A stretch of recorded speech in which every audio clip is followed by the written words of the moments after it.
Siri. I thought that someone gave me this.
Okay, if we could start. Good evening. Welcome to the April 30th, 2026 Barnstable Town Council meeting. The April 30th, 2026 meeting of the Barnstable Town Council is being conducted in person at 367 Main Street, second floor, James Crocker Hearing Room. The public may attend in person or participate remotely in public comment or during public hearings via a Zoom link. In accordance with Mass General Law, Chapter 30A, Section 20, I must inquire whether anyone is recording this meeting, and if so, please make your presence known. As I said, this meeting is being recorded and televised live via Xfinity Channel 8, Channel 1070, and High Definition Channel 1072. It may also be accessed via the Government Access Channel live stream feed on the town website, the My Barnstable app, and the dedicated Barnstable streaming app. Madam Clerk, can we have a roll call, please? Councilors Bloom. Here. Burdick. Present. Clark. Here. Crocker. Here. Crow. Here. Deleuze. She's there. Deleuze. We have to hear it. You guys had me muted. I'm here. Thank you. Keene. Here. Levesque. Here. Ledke. Here. Penn.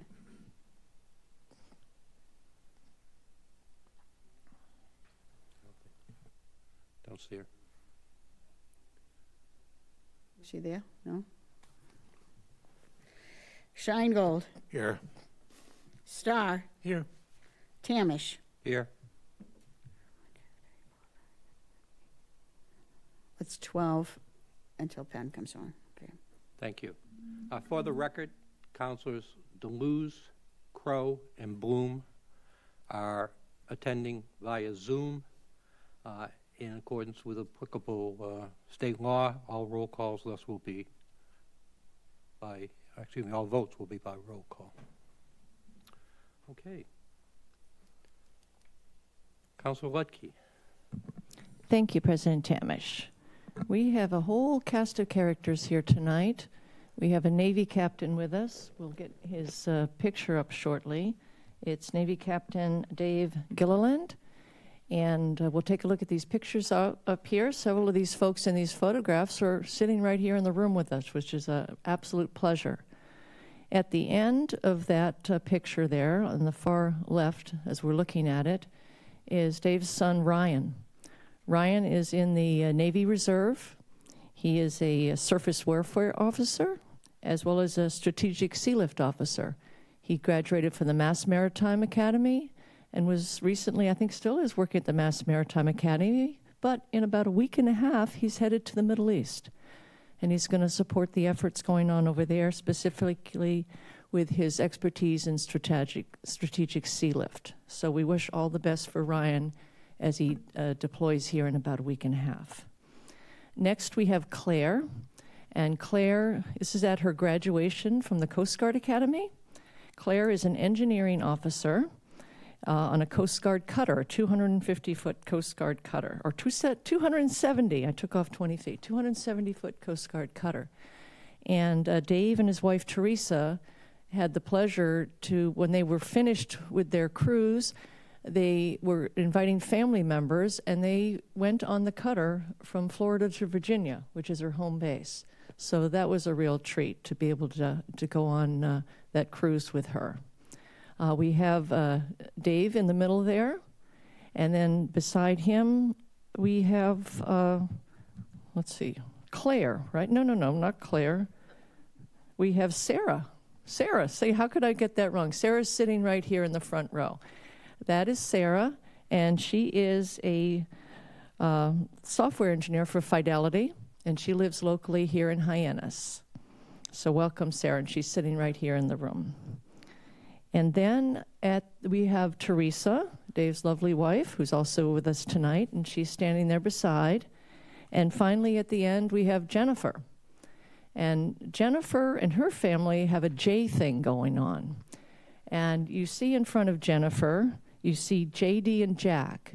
And JD and Jack are right here in the front row this evening. Welcome, gentlemen. And then there's two missing from the photo. We don't know why they're missing, but one is named Jelly Beans, and the other is named Jim. One of the two is a dog, and the other one is the Director of Planning and Development for the town of Barnstable. So we'll have to try to figure out which one is which there. Okay, in the upper right, we have Dave flying an antique airplane.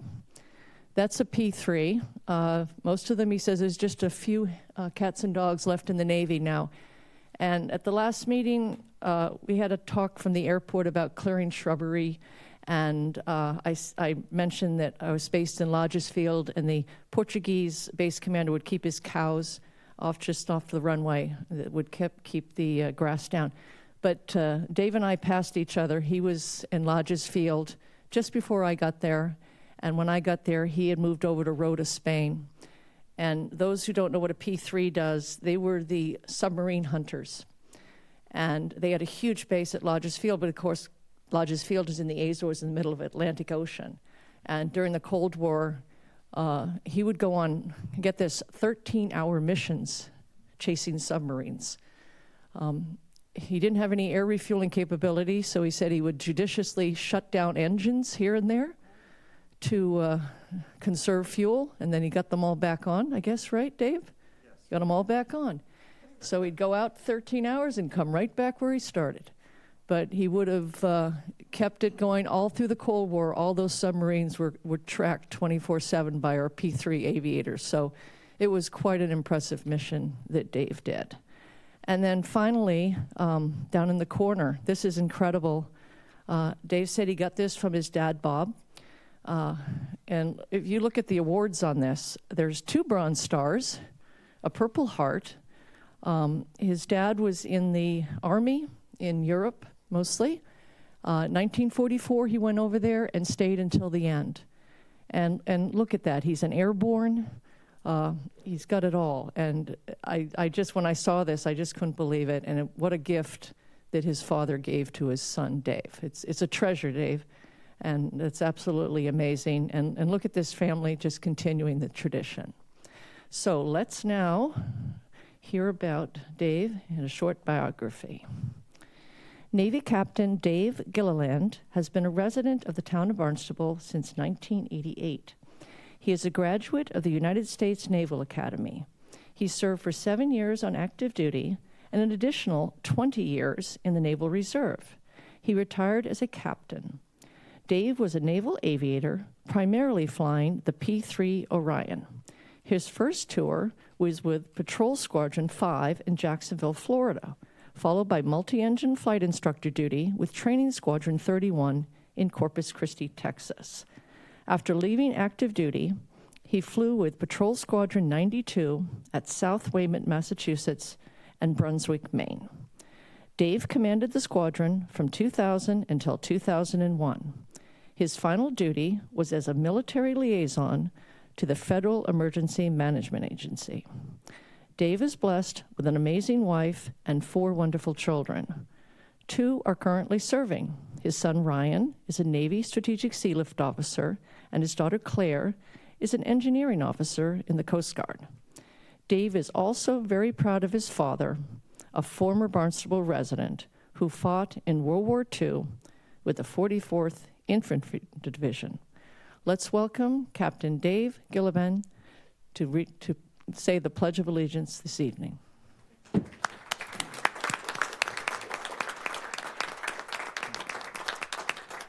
Thank you, Betty. I get Claire and Sarah mixed up so much that I just call them both Sclaire, and that solves it.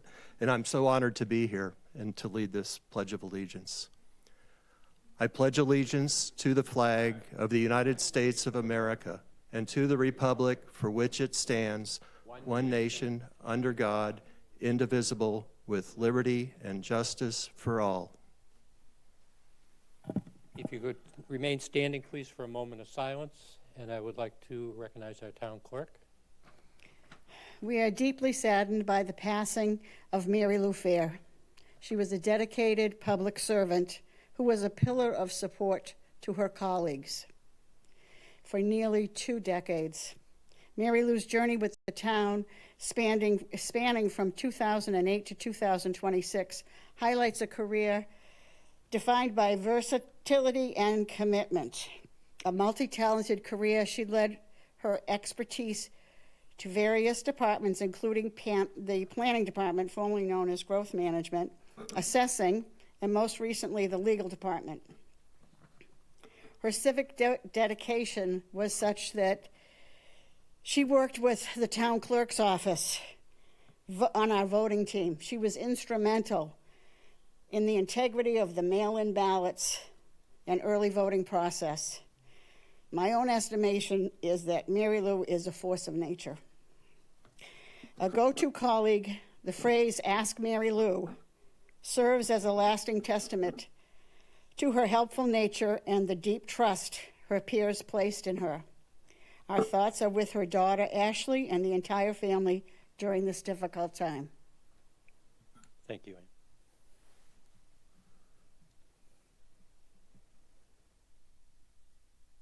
Thank you.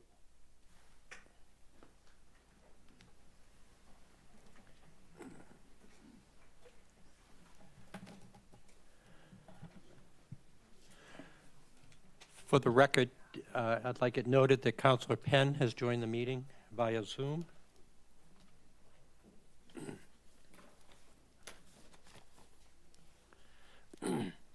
Okay, we'll move on to public comment. Please make sure you sign in with your name and village for public comment. Public comment is 3 minutes. Please keep your comments brief and to the point. At the 2-minute and 30-second mark, you'll be asked to finish up. Written comments are always welcome at council@barnstable.gov and will be distributed to the entire council. Individual councilors' contact information is available on the town website. However, if you choose to email an individual councilor, it may not necessarily be distributed to all councilors. I wish to remind everyone that no member of the public may speak without first being recognized by the presiding officer.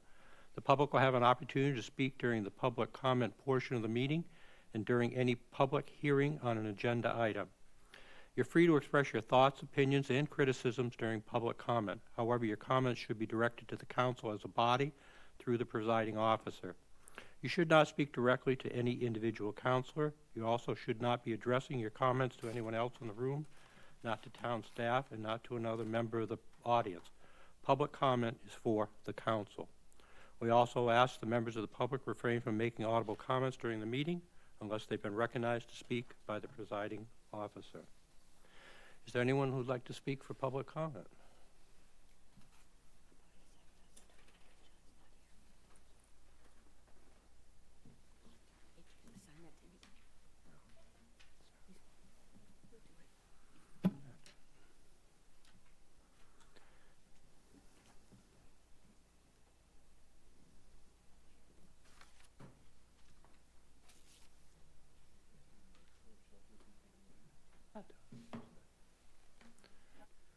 that. Mr. Kuhn. Good evening.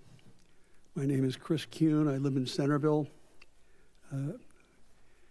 I had a meeting a week and a half ago with Town Manager Ells. Brian Florence was present.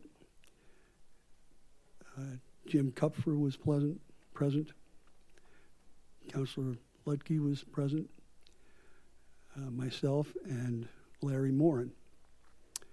And for the past 6 months, I had been going really in circles with Mr. Florence over a 10-foot vegetated buffer that's required in the bylaw to be located between a building and a parking lot if the parking lot has 10 or more spaces. This is specifically important on the project at the old TD Bank property. In those 6 months, I received no less than 4 different reasons why Mr. Florence believed that buffer did not apply to that particular project and also to the Cascade Motel property project, when in fact it did directly apply to the project at 50 Main Street where Niall Morin put in 5 duplexes. He was required to have that buffer. I was completely just gobsmacked when Mr. Florence told us yet again another reason. Every reason he told me for the last 6 months was different than the last, and they were nonsensical. They just didn't. It just made me want to. I had to ask more questions, and more questions further alienated Mr. Florence. So he came up finally after 6 months and told us the reason that that buffer does not apply is because it's not a building. And the buffer's supposed to be between the building and the parking lot. And it's not a building because the construction of the first floor, the ground level, is a podium, which is very consistent construction in that type of development. And the podium is not a building. And I'm thinking, well, neither are 2x4s, windows, and doors until you put them together. So I looked up the definition under the state building code of a building, and I'll just quickly read this to you. The Massachusetts State Building Code adopts the 2021 International Building Code with amendments. Under the IBC, a building is defined as any structure used or intended for supporting or sheltering any use or occupancy. The state adopted that October 11th, 2024. Chris, that's your 3 minutes. If you could finish up, please. Yeah, 2024, without amendment. It has not been amended. That definition still stands. So it's mind-boggling that Mr. Florence is now saying that that's not a building. Clearly, it houses cars. There is occupancy there. That's indisputable. But for some reason, he went ahead and he issued a building permit to Wind Development in violation of that. And, I don't know what the consequences are going to be ultimately, but it's very bad business, particularly when his legal Chris, if you could finish up, responsibility please. is to uphold the zoning ordinance and the state building code. He is our expert in zoning. Without him, we don't have anybody else to turn to. He's the guy who, by law, is charged with interpreting the regs. Apparently, even if he does it wrong. it's okay, you know? But it makes no sense to me. So that's all. I think he should be rescinding that permit, and they should be held, their feet should be held to the fire. And, you know, while Nero is fiddling, Rome is burning. So, Thank you.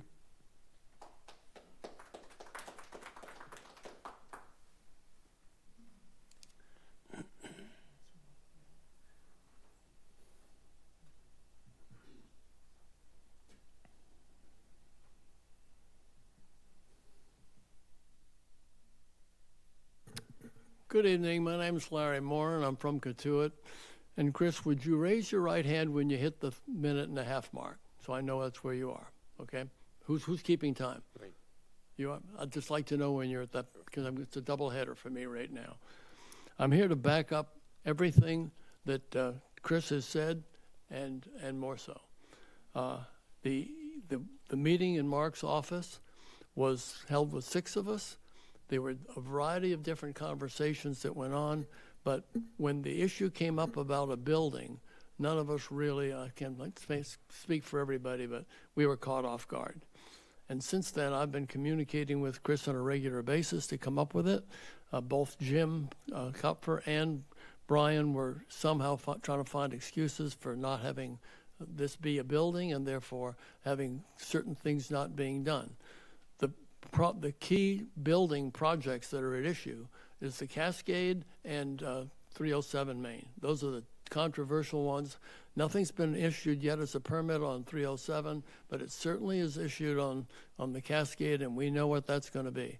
I completely agree with everything that Chris has said, and I think it's time for the town council and the public to be fully aware of that and to take action to get things corrected and done correctly.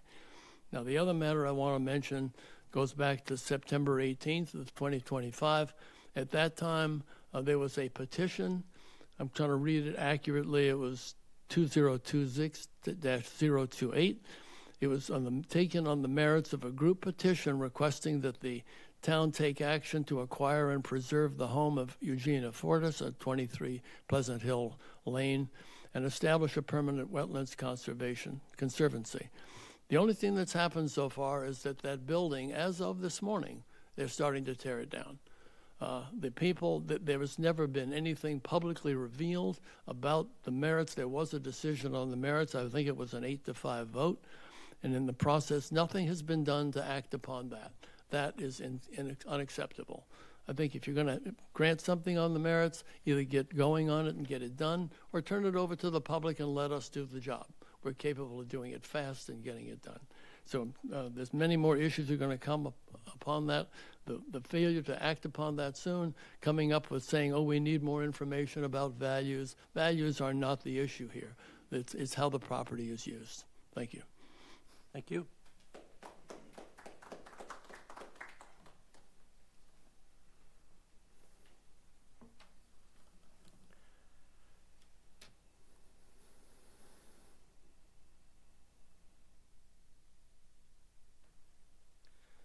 Hello, everyone. My name is Jacob Angelo.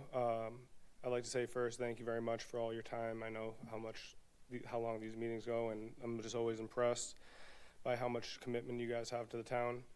I'm here tonight to talk about your executive session with the Baxter's acquisition. Commercial fishing is a noble profession. Fishermen, like farmers, feed the community and provide job security. We also hold cultural significance here. In fact, Cape Cod is named after a fish. According to the latest port assessment study done by the DMF and the Cape Cod Commercial Fishermen's Alliance in 2024, Barnstable ranks 4th as the most lucrative port in the state, $16.9 million for ex-vessel value.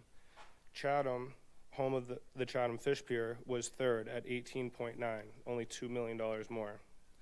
Ahead of Chatham is Gloucester and New Bedford, which is the powerhouse. In fact, our ex-vessel value in Barnstable was ahead of Boston by $500,000. Or Boston, sorry if I misspoke. What differentiates us from aforementioned towns is that here in Barnstable, our landing conditions are minimal and deteriorating. Turning Baxter's into a property similar to the Chatham Fish Pier is something that won't just reinforce our working waterfront economy, but will add substantial educational and cultural value to tourists and residents alike. Tonight at your executive session, please take into consideration the long-term benefits to our historical waterfront this acquisition will provide. Thank you very much. Thank you.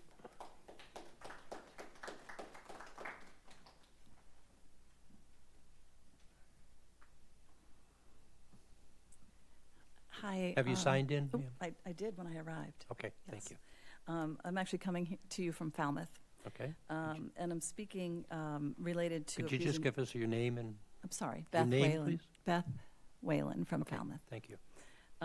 So speaking related to a presentation, you're going to hear from Dr. Laurel Shader from Silent Spring Institute regarding the PFAS in your health study, which you all may be very familiar with. So she's speaking later, but I wanted to make a comment. I am an epidemiologist, 30 years at the CDC, and also a member of the Silent Spring Institute Board of Directors. You're going to hear from Dr. Shader how important that study is to continue. And federal funding is not continuing, so we are appealing for state funding and seeking your support in doing that. It's so important for the study to continue since there's one point in time and we need to get another point in time for there to be a longitudinal design, which is the most powerful gold standard of a study. So think about the Framingham Heart Study, if you're familiar with that. This is the kind of study that would put this place on the map, really. So this is where we can have 2 points in time. We now have the 1 point in time. And you know, it was Hyannis, very, very important part of the community here. So it's very important that we not miss this opportunity to do the 2nd point in time, take advantage of the Silent Spring expertise that exists, and leverage that to continue. So you will hear more from Laurel on that. Thanks. Thank you. Mr. Schwab. How you doing tonight? Eric Schwab. I just want to talk about missed opportunities just for a moment. We missed an opportunity to save Eugenia Fort's house. I mean, we petitioned you over a year ago. That petition was found to have merit by a vote of 8-6, and nothing happened. We were not informed of any status. Nothing went on the agenda. Now the house is knocked down, and on May 7th, we're starting pre-trial on an appeal in Boston to try to save the wetlands. We appeal to you for help to save that house and save the wetlands, and the entire burden of that effort has fallen on the citizens because of an unresponsive town council. Speaking of unresponsive, more than a year ago, we came to you to discuss downzoning West Main Street. We want, at a minimum, to make sure that there are no additional drive-ins going up. We don't appreciate having a Wendy's across the street from our high school, and we don't want to wait around and do nothing, waiting for a Chili's to show up, or whatever else they eat now. It's foolish that the residents of West Main Street and the surrounding areas come to you with a suggestion and you ignore it. We were supposed to hear back from planning and nothing happened. And finally, on a third note, it was stated here that you were going to bring the Housing Assistance Corp here to explain what the hell they're doing with that shelter. I don't know if you saw Channel 25, but it's on the news. It's a complete disaster. Everyone knows about it. And we still don't have what was promised to us as residents, which was at the minimum a workshop with the Housing Assistance Corp so we understand what's going on, what's going to happen. You promised us that. You said that was going to happen, and it hasn't. So in baseball, it's 3 strikes and you're out. Thank you.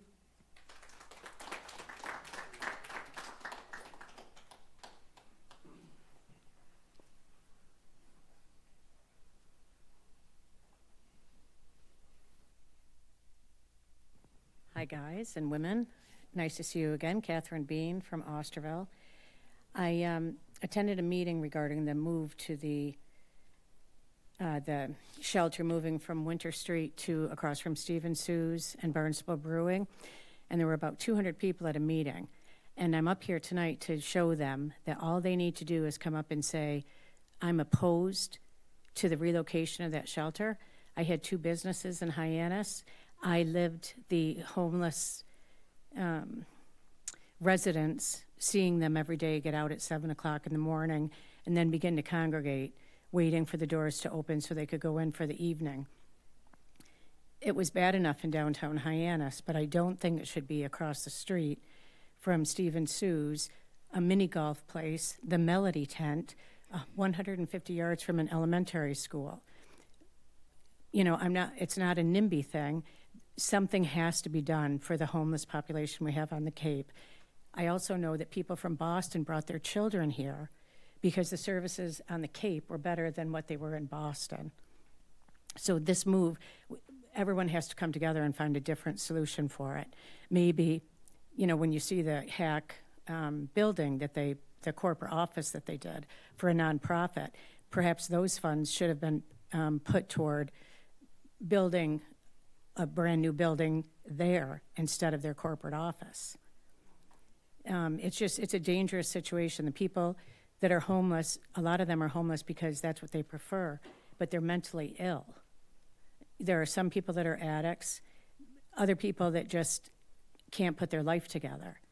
And it was and it's a problem for the retail stores in Hyannis.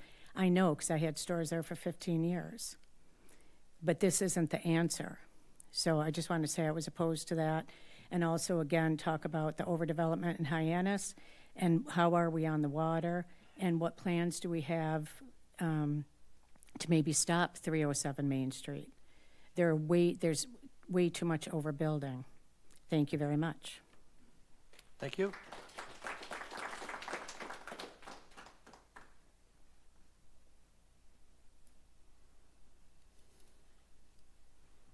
Hello, my name's Doreen with the Cape Cod Commercial Fishermen's Alliance, which is based in Chatham.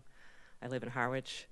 But I did want to say that Eric Hess, who's a Barnstable resident, and he's a commercial fisherman, and he's a member of our board, he did want to come tonight, and he was planning on coming to speak about the importance of commercial fishing in regards to the Baxter's opportunity that you guys have during executive session.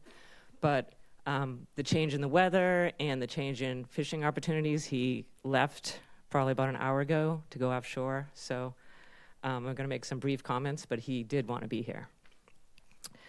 So I am the representative of a 35-year-old organization that has seen a lot of changes in the fisheries. And I just want to reinforce what an important industry commercial fishing is to the Cape and support increasing access and waterfront infrastructure for commercial fishermen in Barnstable and throughout the Cape, because a strong industry requires opportunities across the peninsula. I also want to support fishermen just starting out, or maybe children who are in elementary school right now who really love the water and they want to stay on the Cape. Protecting and expanding access will give them a chance to get into an industry that pays a living wage and plays a vital role in the success of our coastal communities, while also connecting them to a proud tradition of feeding our nation. And there's been a lot that's happening on the federal level that I wanted to mention, because communities across the country have already lost access and do not have the opportunity that Barnstable has. And the loss of this waterfront access in working waterfronts has hollowed out communities. It has hollowed out so many coastal communities that there is an intense focus and effort at the federal level to turn back the tide, and that includes a lot of working waterfront legislation that's being discussed right now. Last week we had a team and some fishermen in DC where they just announced the new Office of Seafood, which you guys might have heard of, through the USDA. So I hope as you guys discuss the opportunity in executive session that you keep like the bigger picture in mind in my comments. That would be great. Thank you. Thank you.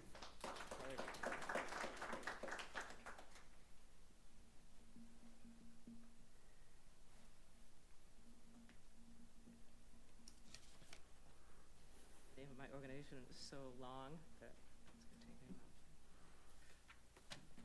Thank you.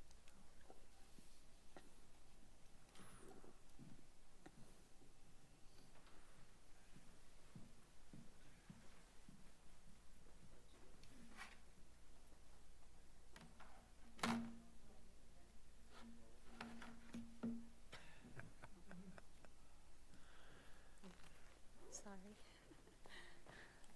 Let's go.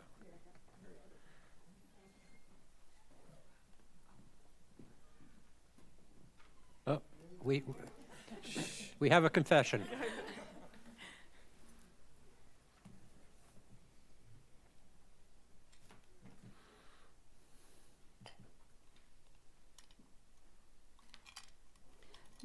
Good evening, Council. My name is Christina Carrington. I'm from Hyannis.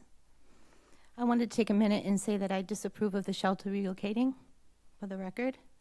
I also wanted to inform that I have done police log research going back last year to the current year, which would be 415 back to 34. And some of the issues that we are having with homeless or people that are displaced are trespassing unwanted, hypodermic needles found, homeless camp checks, homeless incident, suspicious person, homeless intoxicated, homeless disturbance fight, larceny, shoplifting, traffic complaints, assist well-being, larceny, robbery, and also disturbance and gunshots and assaults. These also happen around school time in September. Anybody can go on to these websites that you know and find this out.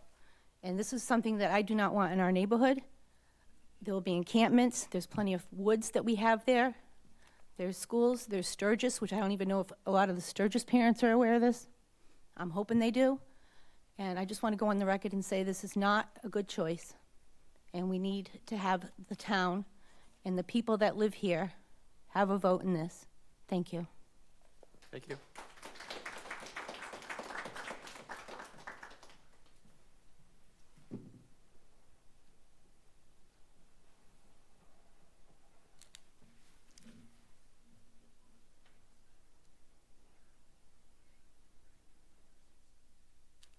Hi, my name's Tara Broadhurst from Centerville, born and raised right off of West Main Street, and I certainly object to having a homeless shelter, a regional homeless shelter that's just for overnight, supporting all Cape Cod communities outside, off Cape Cod, even out of state, where they have to leave 7 o'clock in the morning. We have Hyannis West, 0.2 miles. The high school, the middle school, the charter school, Sturgis, and as well as Riverview. And I think there has to be a better location. And there's so many neighborhoods right around the corner, and without amenities to support 50 beds. So I just want to put it on the record that I hope we find a better solution. Thank you. Thank you.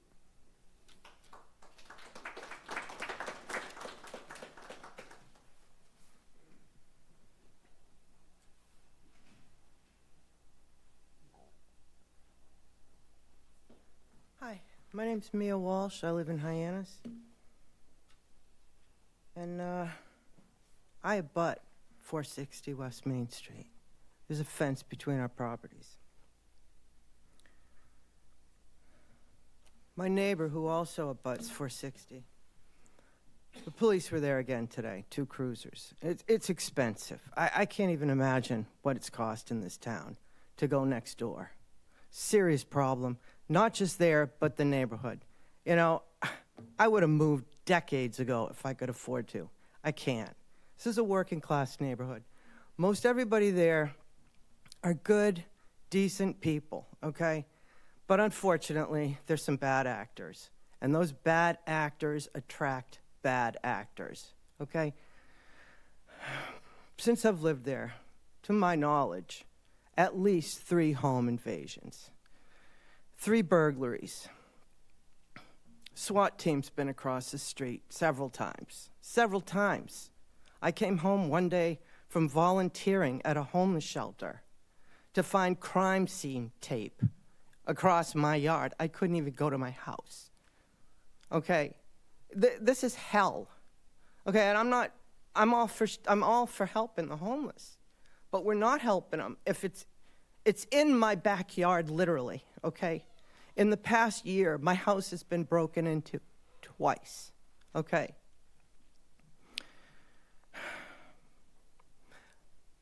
My neighbor was convicted, or a resident of the house next door was convicted of burglarizing my house twice. Convicted. Hyannis News has reported my neighborhood many times, you know. I could go on and on and on. But the problem is, it's terrifying. I'm not saying these homeless people that set up tents in the camp in the backyard of the house next door that opens into the parking lot of 460. I just don't think it's a great environment for just combining it. Maybe the logic is that since the cops are there all the time already, maybe it would make sense to combine it because the cops are there, but it doesn't seem like it's helping my situation or the neighborhood at all. You know, and it's only 1 mile from Main Street. It's a 20-minute walk. If I could get to Main Street safely, I'm still waiting for that sidewalk that joins from West Main Street, the Rotary, to North Street. That still doesn't exist. You know, I'll probably be dead before it happens, and so I just want it right now. If I die before it's done, I want it called the Mia Walsh Memorial Walkway because it deserves to be there, okay? And we need it. Because if you're going to move the shelter, God only knows what's going to happen to some of those people as they're trying to traverse that rotary. You know? Mayor, if you could finish up, please. So I'm just saying, we got to do something with this village and the police and the public drunkenness and the riffraff. You know, like, let's clean it up, okay? I want to be part of the solution. I know it's not your fault, but we got to do something. Thank you. Thank you.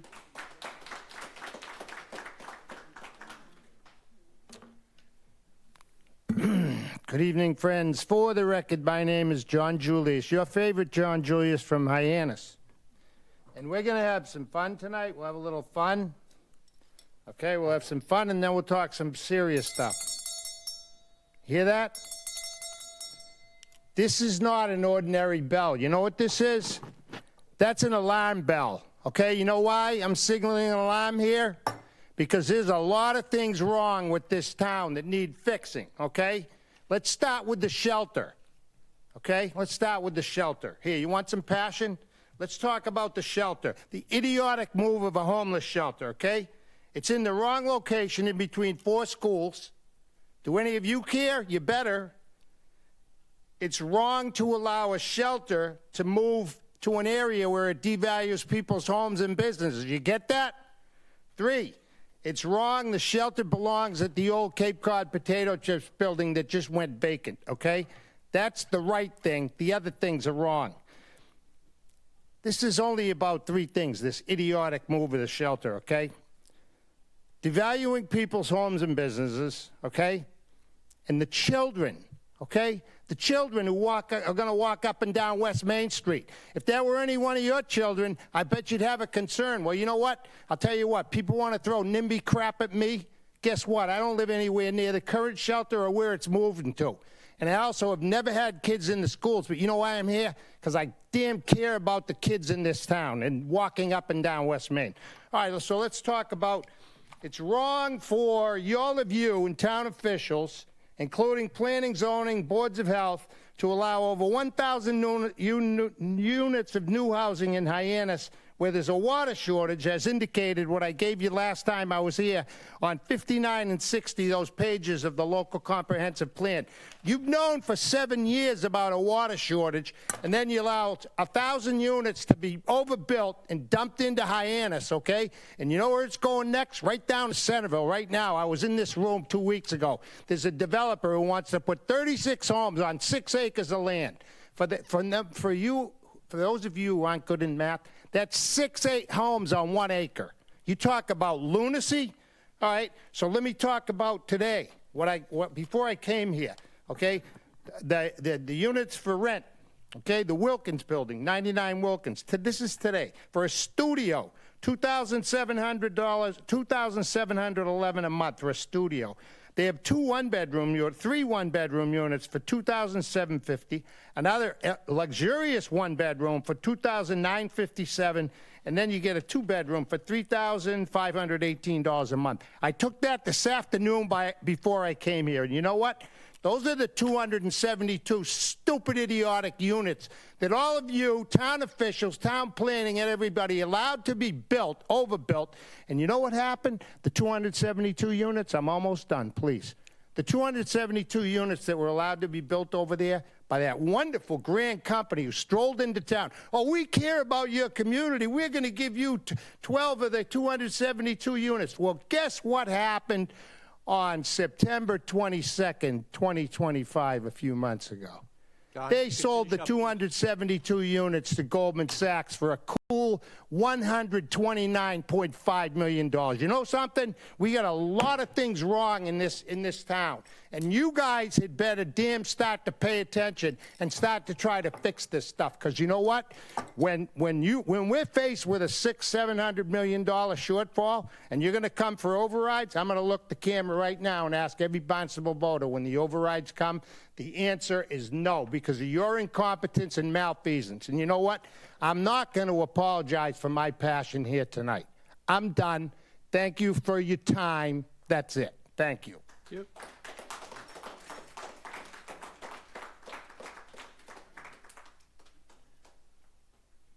Any further public comment in the room? Seeing none? Anyone online? We do have a couple of people coming over. It'll just be a minute. While we're waiting for that, I had one public comment via email. Patty Daly, who was opposed to the placement of flock cameras within the town. Down after every Barnstable voter when the overrides come. Grove, you may unmute. You have 3 minutes, and we would ask that you turn your TV down so that we can hear you. Thank you. You're muted, Grove. Hi, I'm Grove Harris, and I live in West Hyannisport. And I wanted to offer some comments this week that are partly related to the last town council meeting. First, I wanted to say out loud the name of my friend, Michelle Scarlett, who has passed recently. And she was also a resident, and she worked with me on helping the town declare a climate emergency. So like every other town on Cape Cod. So I want to remind myself and this town council that we should keep this climate emergency in the forefront of all of our deliberations and carry on in Michelle's name. So a couple of things. From last town council meeting, we talked a little bit about the water rationing, and there was a session on public TV just before town council that I hear there was more information about water rationing on it. But what I wanted to say is that I think the water rationing doesn't say you can't wash your car and you can't water your plants. It says you need to do it with a bucket and not a power hose. And I want to make sure that the town council continues to tell residents about the shades of gray, about what these kinds of changes mean for us, because they are part of navigating a climate emergency. Not just being mad that I, as one resident said, can't wash my car, but like I do is I wash my car with a bucket of soapy water just before it rains, so I get a free rinse. So I want to also talk with us about eco-sanitation, because we had a presentation about sewering and about how that there are not alternatives, and yet there's this incredible expense and incredible amount of time before sewers work. So I'm not as well informed about the nitrogen plant as I would like to be, but I do want to make sure that we keep in mind the common sense solutions that include separating gray water from toilet water. And also that includes separating nitrogen and pee from other forms of toilet water. So I just think that we have to keep ongoing research into the alternatives at the same time that we're proceeding with what is seen as the only alternative. I'm in disagreement with that, but I think we can collaborate and move forward in the same way we had astronauts going to the moon using a special toilet system that had some malfunctioning. It's just not all that complicated to think about how are we going to leverage all our possibilities. So, for example, if we only use the sewers for toilet water, we will reduce the volume of our sewage by 70%. Now, that's going to be really important because there is no great market anymore for treated waste. And I'll look forward to the PFAS presentation we're going to hear. And I want to suggest that we should really consider making sure that happens because we are a town with a PFAS history. And if we can help them come up with another point in their research, that is going to be really important if we think we're going to market any of our treated waste down the road.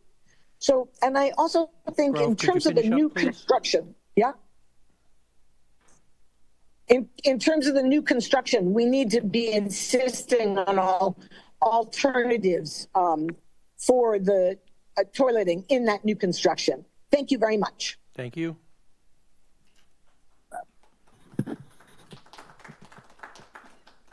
There is no further public comment on Zoom. Thank you. I'm informed that Councilor Deleuze is having some audio problems, so they have been working on that, trying to get her back.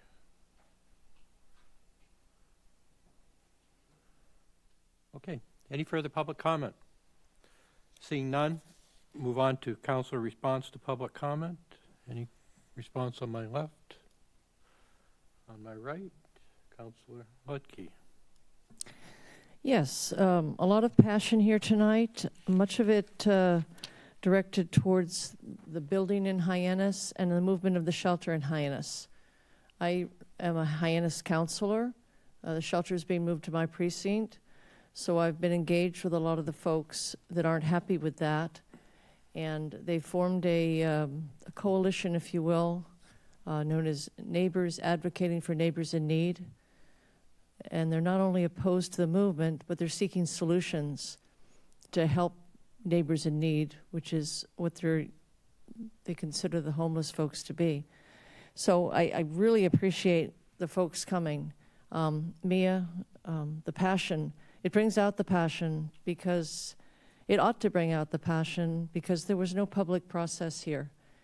And I guess it's fine for the Business Improvement District to say the shelter's a problem and it needs to move, and be the first one that the HAC CEO calls to let them know it's moving. But if people where it's moving to say anything, then my goodness, they're bad NIMBY people. So it doesn't really make sense. We ought to have an open discussion, and to that end, I know the group NAN is putting two things together. One, they're appealing the building permit that was issued to do the renovations for the move. So there will be a hearing at the ZBA. So there will be a public hearing, finally a public discussion on this, because voices have to be heard on this. And the other thing they have is a petition, and I sat at Star Market with some of them to gather signatures for that, to have a meeting of the voters. And some of you weren't here, some of you were, when the WIN folks did that. And we had a beautiful meeting in the high school auditorium. I thought it was beautiful because it was finally an open discussion. Mr. Els did most of the talking.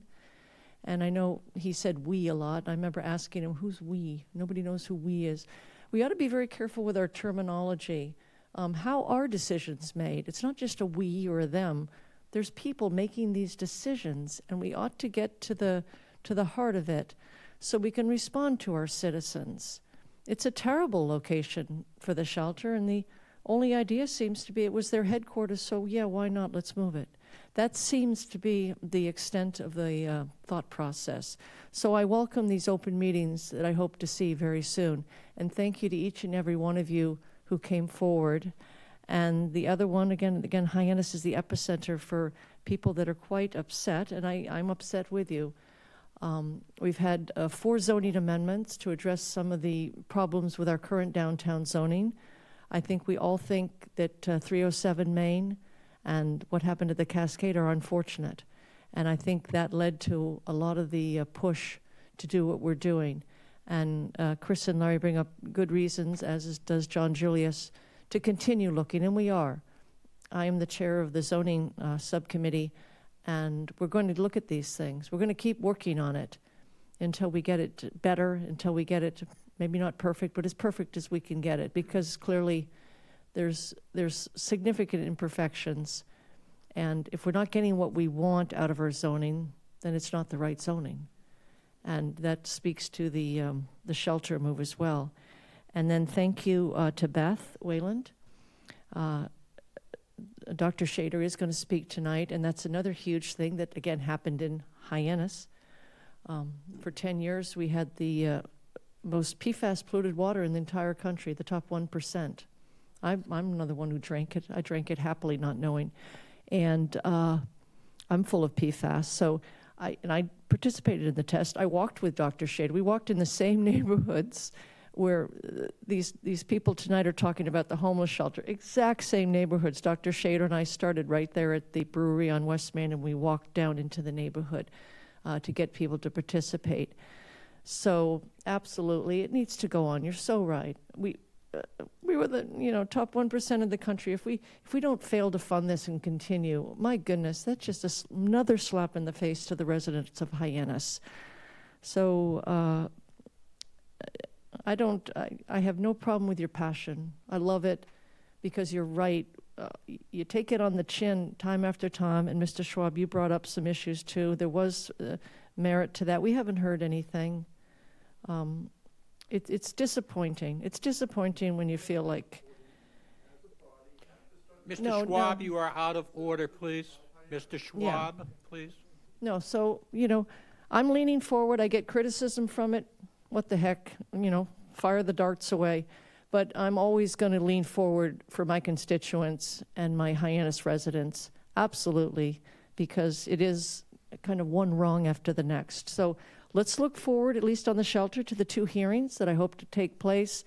Let's continue the zoning discussion in the zoning subcommittee, and let's just continue taking bites at this and getting it done. And I see Lisa DeLuz, my fellow Hyannis councilor, has maybe some comments. Thank you. Any further discussion on my right? Councilor Starr? Thank you, President Tamish. My first comment is that I've never seen any evidence that the bid has asked the shelter to move out of Hyannis. That's not an official position of the bid. So, but I also think we need to help put this in perspective.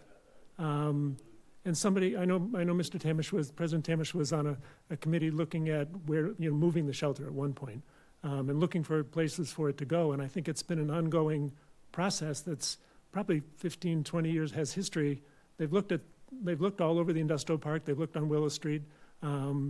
It's not something we've ignored forever. We've been trying to find a place to go, and either the airport's in the way or it's not something that's been ignored forever. So maybe someone who knows the history better than I do could share that with the rest of us. Thank you. Thank you. Mr. Schwab, you are out of order. Council Vice President Clark. Thank you very much, President Tamish. I thank constituents from Precinct 11, Jacob Angelo and Eric Hess, who's working on the water. Recently, I attended 2 conferences because I'm retired.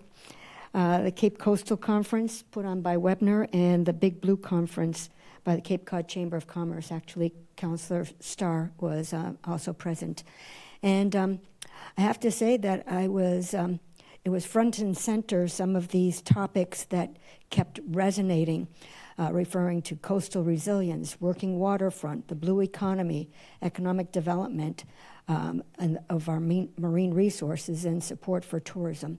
That seems to support consideration for whatever news we'll hear at the executive session.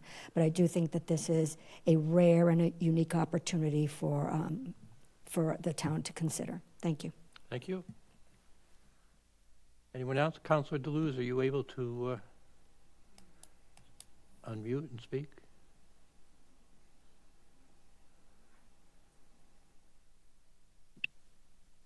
Hello, everybody. Yes, we have you. You got me? We got you. Good, good. I'm home. I'm not feeling well, and part of that is due to our lovely town council. The petition, I almost had a panic attack for the knockdown of Jenny Ford's house that nobody said it was going to be knocked down. Last I read, it was they couldn't do anything because of the Board of Health. And lo and behold, this morning, big tractor knocking it down. And then you wonder why people don't trust the town. The illegal watering. You folks are screwing residents. I'm a resident first. And I look out for my precinct. I don't care about what the builders want, unlike a lot of you. I'm concerned. That's what you run for the people of your district, of your precinct. That was more than a slap in the face. That was a plain old F you. We don't care about you. You can't even get a damn...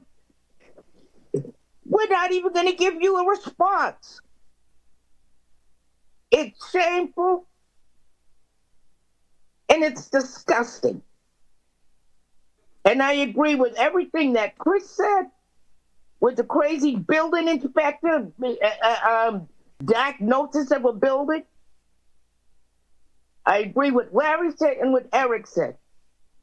And as I read some of the stuff on the agenda, no, I don't think we should get an outside counsel for lawsuits against you folks. I think you folks need to stop breaking the damn law and do the right thing.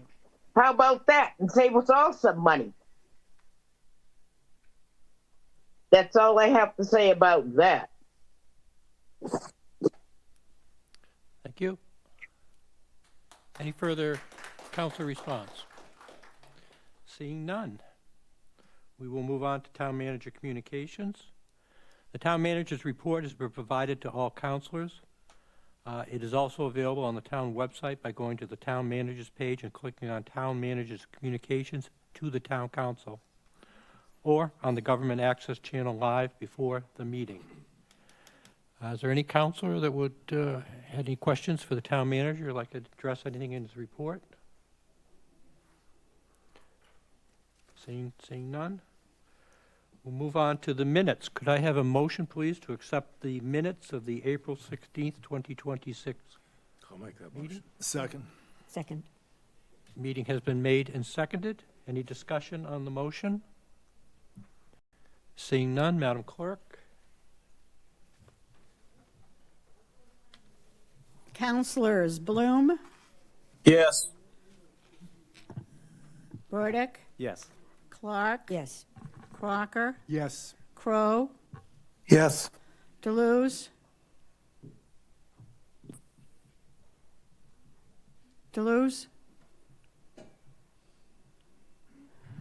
Council Deleuze, you're muted.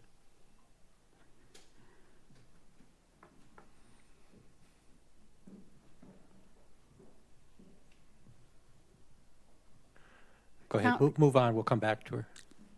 Keene? Yes. Yes. Yes, Okay, she there we voted go. yes. Thank you. Keene, Yes. Another move on. Levesque, Yes. Ludke, Yes. Penn, Yes. Scheingold, Yes. Starr, Yes. Tamish. Yes.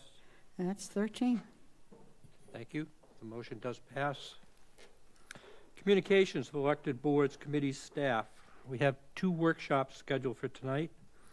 We'll start with the one from Silent Spring Institute. It's my pleasure to welcome Cheryl Osmo and Dr. Laurel Shader, who will be addressing the PFAS situation within the town and the ongoing study that they have. Thank you, President Thomas, and good evening, everyone. Thank you for providing us with an opportunity to update you on Silent Spring Institute's work. We are lucky to have CAPE's leadership that prioritizes the CDC funding Massachusetts PFAS and your health study, and all of Silent Spring Institute's work here on Cape Cod. I would like to first thank Dr. Beth Whalen, Silent Spring Institute's board member. Thank you, Dr. Whalen. And a special thank you for your kind words and important words, Councilwoman Betty Lucky. My name is Cheryl Osimo. I am the executive director of the Massachusetts Breast Cancer Coalition, as well as the co-founder and Cape Cod coordinator of Silent Spring Institute. As one of the founders of Silent Spring in 1994, I am deeply committed to the work of Silent Spring Institute and the work they have been conducting on Cape Cod and beyond. As a Barnstable resident, I have been doing this work for 34 years and am proud of what we have accomplished. Though I never imagined that at this point we would still have so many questions that need answers. All of us at MBCC are proud to have helped founded Silent Spring and to continue working alongside it as our sister organization.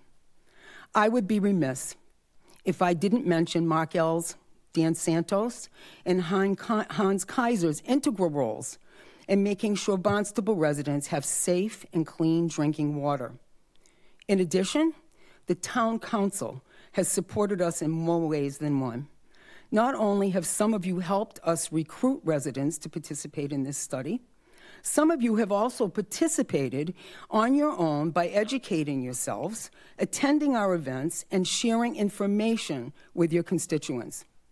This consistent involvement proves to all of us that you are reliable and passionate town council representatives, both to your districts and the greater Cape Cod. Similarly, we would also like to thank the entire Cape delegation, State Senator Julian Cyr, who has helped us advance legislation to pragmatically reduce PFAS exposure. Proactive leadership and problem solving like this serves as an example to how we should take care of one's community. The skill, integrity, and can-do attitude of our Cape leaders will surely set an example for our neighbors and future generations. And I believe we have already set an example to so many off Cape, in Massachusetts, and beyond throughout the country. With my role at Massachusetts Breast Cancer Coalition and our mission of breast cancer prevention, we are especially concerned about the impact of PFAS on mammary gland development and the potential for increased breast cancer risk later in life. This study reflects the core reason Silent Spring was founded by MBCC, to pursue scientific research on environmental links to breast cancer and other diseases. What we learn from this study will help us to understand how PFAS exposures may be affecting the health of our residents, inform policies to protect public health, and to improve clinical care of patients. As a lead community partner, Mass Breast Cancer Coalition has also worked closely with Cape residents to ensure the community's voice remains central to this research. The strength and engagement of the Cape community have been essential to the success of this study. We hope, I repeat, we hope, that the leaders of Cape Cod will come together and support Silent Spring Institute's ongoing mission. Our children and grandchildren and future generations deserve this. I would now like to introduce Dr. Laurel Shader, a senior scientist at Silent Spring Institute and principal investigator for the Massachusetts PFAS in Your Health study. Her work focuses on PFAS exposure from drinking water, food, and consumer products, and how these exposures may affect our health. In 2024, she testified in front of a Senate subcommittee hearing on PFAS exposures, and she was recently a guest on the PBS NewsHour program, Horizons. I want to just say that she is now world-renowned. Dr. Shader earned her MS and PhD in environmental engineering at the University of California, Berkeley, and an SB in environmental engineering science from MIT. Please welcome Dr. Laurel Shader.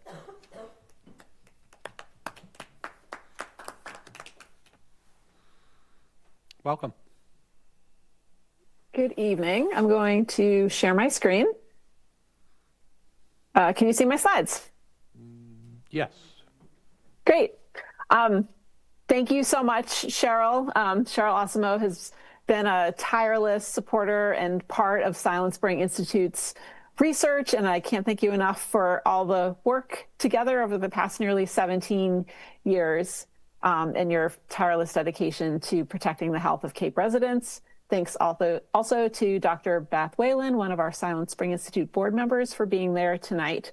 I apologize for not being able to be there in person, but I really appreciate this opportunity to share with all of you an update on the Massachusetts PFAS and your health study. I know some familiar faces on the town council, but there are also some new faces, so I wanted to introduce you or remind you of who Silent Spring Institute is. We're an independent nonprofit research organization dedicated to understanding links between everyday chemical exposures and women's health, with a focus on breast cancer prevention. We were founded by visionary activists from the Massachusetts Breast Cancer Coalition, including Cheryl Osimo, who you just heard from, who were alarmed to see elevated breast cancer rates on Cape Cod and saw the need for more research on how the environment may be playing a role. Now, Silent Spring has evolved to be a leading scientific research organization focused on understanding environmental causes of breast cancer. And our work now is nationwide, but we continue to work really closely with community partners and with communities on Cape Cod. Starting in the 1990s, our researchers have been studying endocrine disrupting chemicals and other unregulated contaminants in the waters of Cape Cod, how chemicals may come from septic systems and other pollution sources, move through groundwater, pass through ponds and estuaries, and ultimately end up in drinking water. And that's how we started to study PFAS back in 2010. We were actually the first to test for and find PFAS in public water supplies on Cape Cod, and in particular in Hyannis. A brief timeline. So in 2010, we tested for PFAS in 9 different water districts throughout Cape Cod. And Hyannis was one of the districts where we found PFAS, and it was at the highest levels in our study.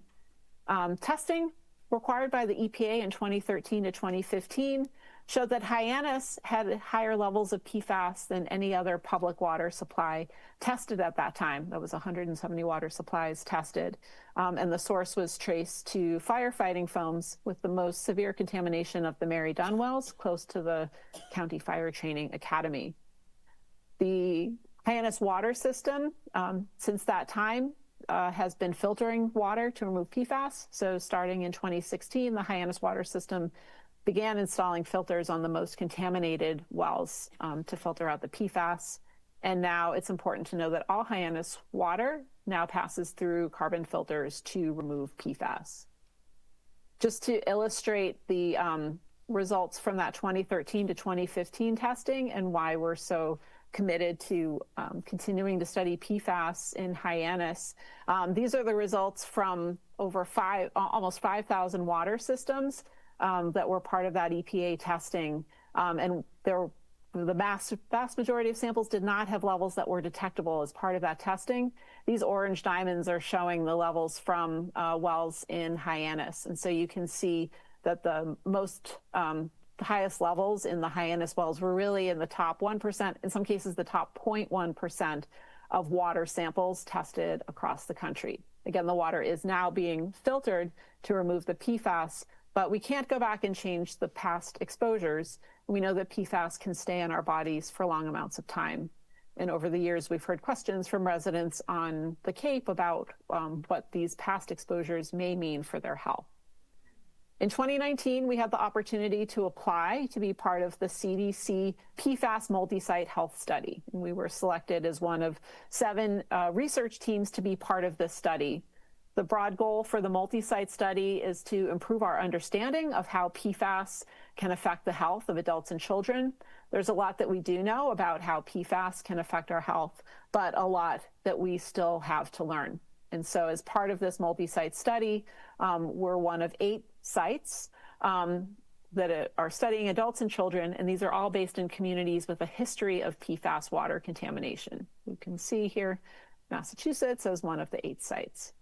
Our work and our study is called the Massachusetts PFAS in Your Health Study, and we are working in 2 communities. So in Hyannis, because of the past high levels of PFAS in the water that I just mentioned, and also the town of Ayer, west of Boston, home to the former Fort Devens military base, where firefighting foams were also used. Our research partners include the Harvard School of Public Health and Eastern Research Group. For our work in Hyannis, we partnered very closely with Cheryl and her team at the Massachusetts Breast Cancer Coalition as our core community partners, and we also worked with a community group in Ayer called PACE. From 2021 to 2023, we were actively enrolling residents in Hyannis to take part in the study. People needed to have lived in Hyannis prior to May of 2016, and that was when the Hyannis water system took the first major steps to bring PFAS levels below the EPA guideline that was in place at that time. And with help from the town council and the town of Barnstable and many other supporters, we were able to enroll over 400 adults and children in Hyannis to be part of the study. For people who took part in the study, we asked them to come to our clinic in Hyannis for a blood draw and a clinical visit. We had a questionnaire that we administered with questions about people's health, where they had lived and worked over time, and some questions about their water consumption patterns. And for children, we also administered a series of neurobehavioral tests. Blood samples were tested for PFAS chemicals at the CDC lab in Atlanta, and this is an indication of people's exposure to PFAS. Blood samples were also tested for a wide range of clinical lab tests for things like cholesterol, blood sugar, and many other markers of health. So since I last presented to the town council, the sort of foundational paper for the multi-site study has been published. This sets the foundation for future studies. It lays out the protocols that are being used, not just by our team, but all the teams across the country to ensure consistent data collection. And it also describes the levels of PFAS in the communities that are part of the study. So on the top is the research article, and then on the bottom is a link to a 2-page fact sheet that our team spearheaded with key findings from this paper. One thing I'll mention from this paper, we gained a sense of how the levels of PFAS in our Massachusetts participants compared to the other sites across the country. And so we see here that the levels for our participants here in Massachusetts were higher than some of the other sites, but lower than some of the other communities that had even more severe water contamination. On this graph, it doesn't separate out the levels among our participants in Hyannis and Ayer. As I've shared before, the levels of PFAS in the Hyannis water were higher than they were in Ayer, and that is reflected in the blood levels as well. So we saw that the levels in particular for PFOS and PFHXS were higher than the participants in Ayer, and also compared to the general population. And these are the 2 PFAS that tend to be elevated in communities that have experienced contamination from firefighting foam. For our Massachusetts participants, we also analyzed how people's water consumption patterns related to their PFAS blood levels. We found that people who reported using home water filters or drank bottled water in the past had lower levels of PFAS in their blood than people who drank unfiltered tap water. We saw this even though the Hyannis tap water was already being filtered by the time that we started our study. And the reason for this sustained difference is that these PFAS can stay in our bodies for years. And so this shows that taking prompt action to lower PFAS levels in drinking water not only benefits people's health in the short term, but it also means that people's blood levels will be lower for years to come. And that's why it's so important that the town of Barnstable and the Hyannis water system took prompt action to meet state and federal standards for PFAS. The results for our participants in Hyannis are also being combined with results from communities across all eight states in the multi-site study. Having so many people taking part in the study is really important for this type of research because you need a large population of participants in order to be able to have statistical power to answer these types of research questions. So some of the analyses that are underway are looking for links between PFAS levels in blood and cholesterol and other lipids, diabetes, obesity, and the one that I want to focus on is on blood pressure. This is an analysis that's being led by a postdoctoral research fellow, Dr. Yuting Wang, who's at Silent Spring Institute. She's analyzing results for all the 8 sites combined, and her work has shown that higher levels of certain PFAS in people's blood are associated with higher blood pressure and also higher risk of high blood pressure. And we saw the strongest links for PFAS and PFHXS, and those are the 2 PFAS that were most elevated among Hyannis participants. We also noticed that these associations were strongest in younger adults compared to older adults in the study. So what are we working on now? So far in our work, we have a snapshot. We have 1 blood sample that we've tested for people's PFAS exposures. But a major goal for the multi-site study is to understand how long-term exposures to PFAS over time can affect our health. So you could have 2 people who have similar levels of PFAS in their blood now, but imagine one person had lived in Hyannis their entire life and another person had moved to the area more recently. The first person would have had higher cumulative exposures to PFAS over their lifetime. So to understand long-term effects from chronic exposures to PFAS, we're trying to go back in time and to reconstruct people's past PFAS exposures. So to do this, we're using information that participants provided about where they lived. We're also working with hydrogeologists in Hyannis and Air to reconstruct past drinking water levels in these 2 communities. We're applying a model to convert that information about drinking water intake into blood levels. And this will allow us to better understand how longer-term chronic exposures may be related to some of the health outcomes that we're looking at. We're also leading and contributing to additional analyses and investigations of other types of health effects. For some of these, we're using data collected just for our participants here in Massachusetts, like COVID-19 antibody levels. And for others, these are analyses that are being led by some of the other sites in the multi-site study. So far, and so in the future, we will also be sharing results with participants and providing email updates to our participants, creating fact sheets and videos to translate the results of our findings, conducting outreach to clinicians, and we anticipate that there will be an update webinar hosted by the multi-site study this fall, so you can learn more about the broader multi-site study findings. So to do a study like this takes a lot of work and effort and participant time and energy to contribute to this study. And so far, we've only had the opportunity to collect data from our participants 1 time. But really, in order to understand in the long term how these past exposures may be affecting people's health, it's important to be able to continue this work over time. So we are also seeking funding to continue the work of the multi-site study. And being able to have additional funding to continue this work would allow us to collect new data and to answer important questions that we hear from people in the community. For instance, we hear from participants who want to know how their blood PFAS levels have changed over time. Fortunately, we do know that over time, even though we call these PFAS forever chemicals, they don't stay in our bodies forever. And so over time, the levels of PFAS in our blood do go down. And so that's a really important message. We want to investigate whether there are any dietary factors that might promote faster release of PFAS from the body. And ultimately, we aim to learn more about how longer-term exposures can affect the health of adults and children. So we are seeking funding from the federal agencies to continue this work because the grant from the CDC has now ended.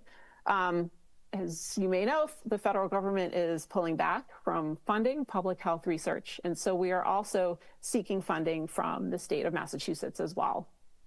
I wanted to thank Representative Ziarhos and Representative Vieira for filing an earmark that would support a piece of the work that we hope to do in Hyannis. I also want to thank Representative Sena for filing a similar amendment in AIR. Unfortunately, today we found out that this earmark filed by Representative Ziarhos did not make it into the House budget. There is still an opportunity for an earmark to be filed for the Senate budget. And moving forward, to conduct the type of follow-up testing that I mentioned and to have another major phase of the study would require a much larger investment in our work. So we will be seeking opportunities for funding for the next phase of the Massachusetts PFAS and Your Health study moving forward. And we hope that we can count on all of you for your support.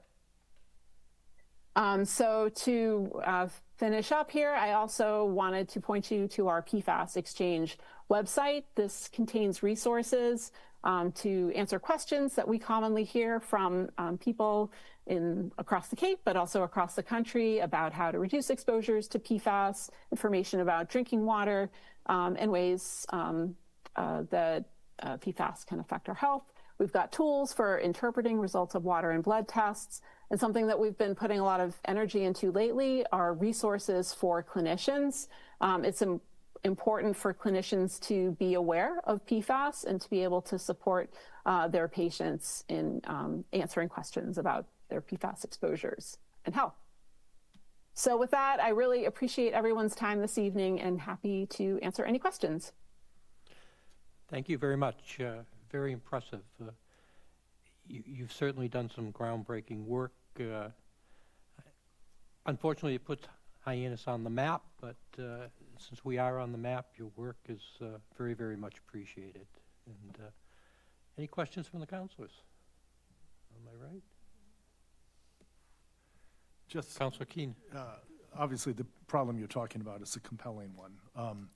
Is there anything tangible that we, as a town council, can do to support your requests for money? I mean, both at the state and federal level.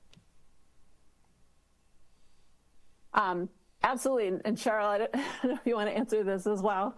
Like I said, we will be seeking funding from the state of Massachusetts, and so I think it's really important for elected officials to hear from the town that this type of research is important, and having that local support means a lot.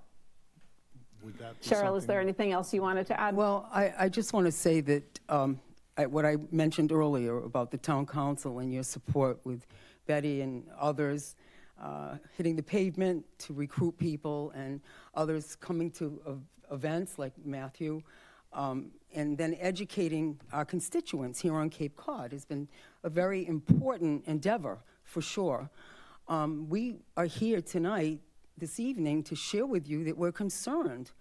Quite frankly, it's embarrassing to me personally, as a Barnstable resident, that our representative in AIR was able to find $25,000 for us, but we can't do that for Hyannis. So we will move forward with AIR, but we can't move forward with Hyannis. And so all of you can influence others, because that's what you do, and you're good at it.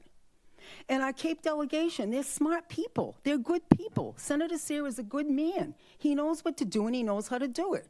But if he doesn't hear from you, and you don't share your passion and your understanding as to what we need to do here, then they don't understand that we need to move forward, and we need to move forward quickly. We not only need this $25,000 now to continue this study, to build on this study, we need $1 million a year. Initially, when we started this study back in 1994, we were receiving $1 million a year from the state of Massachusetts for several years. Eventually, the state said, go to the feds. And so we did. And the federal government stepped up, and they provided us NIEHS, NCI, NIH. They all helped us. But here we are at a different time. These are hard times. there is no money to be found. And so we do have a meeting with Congressman Keating's team next week, and we're hoping that maybe we can find a way to find some federal money. But we're counting on our town council to help us to influence others as best you can. And the Mass Breast Cancer Coalition and the many groups that we work with will be reaching out to constituents to ask them to contact their state reps, their state senators, to support this effort. We've got to keep this study going. People's lives are depending on it. Our children, our grandchildren, and future generations are counting on it. I think I over-answered the question. Did I, Laura? Did I? You answered it perfectly. But, Laura, what I'd like you to do is to reassure everybody here, please. I mean, I mentioned earlier about Dan, Hans, Mark, and the great job they've done. We have clean water here, don't we?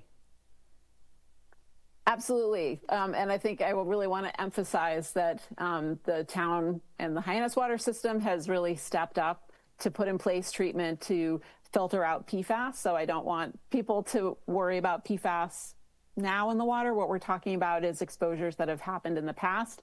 And I'm really grateful to all the efforts from the town to address the water issues. Thank you. Councilor Crocker.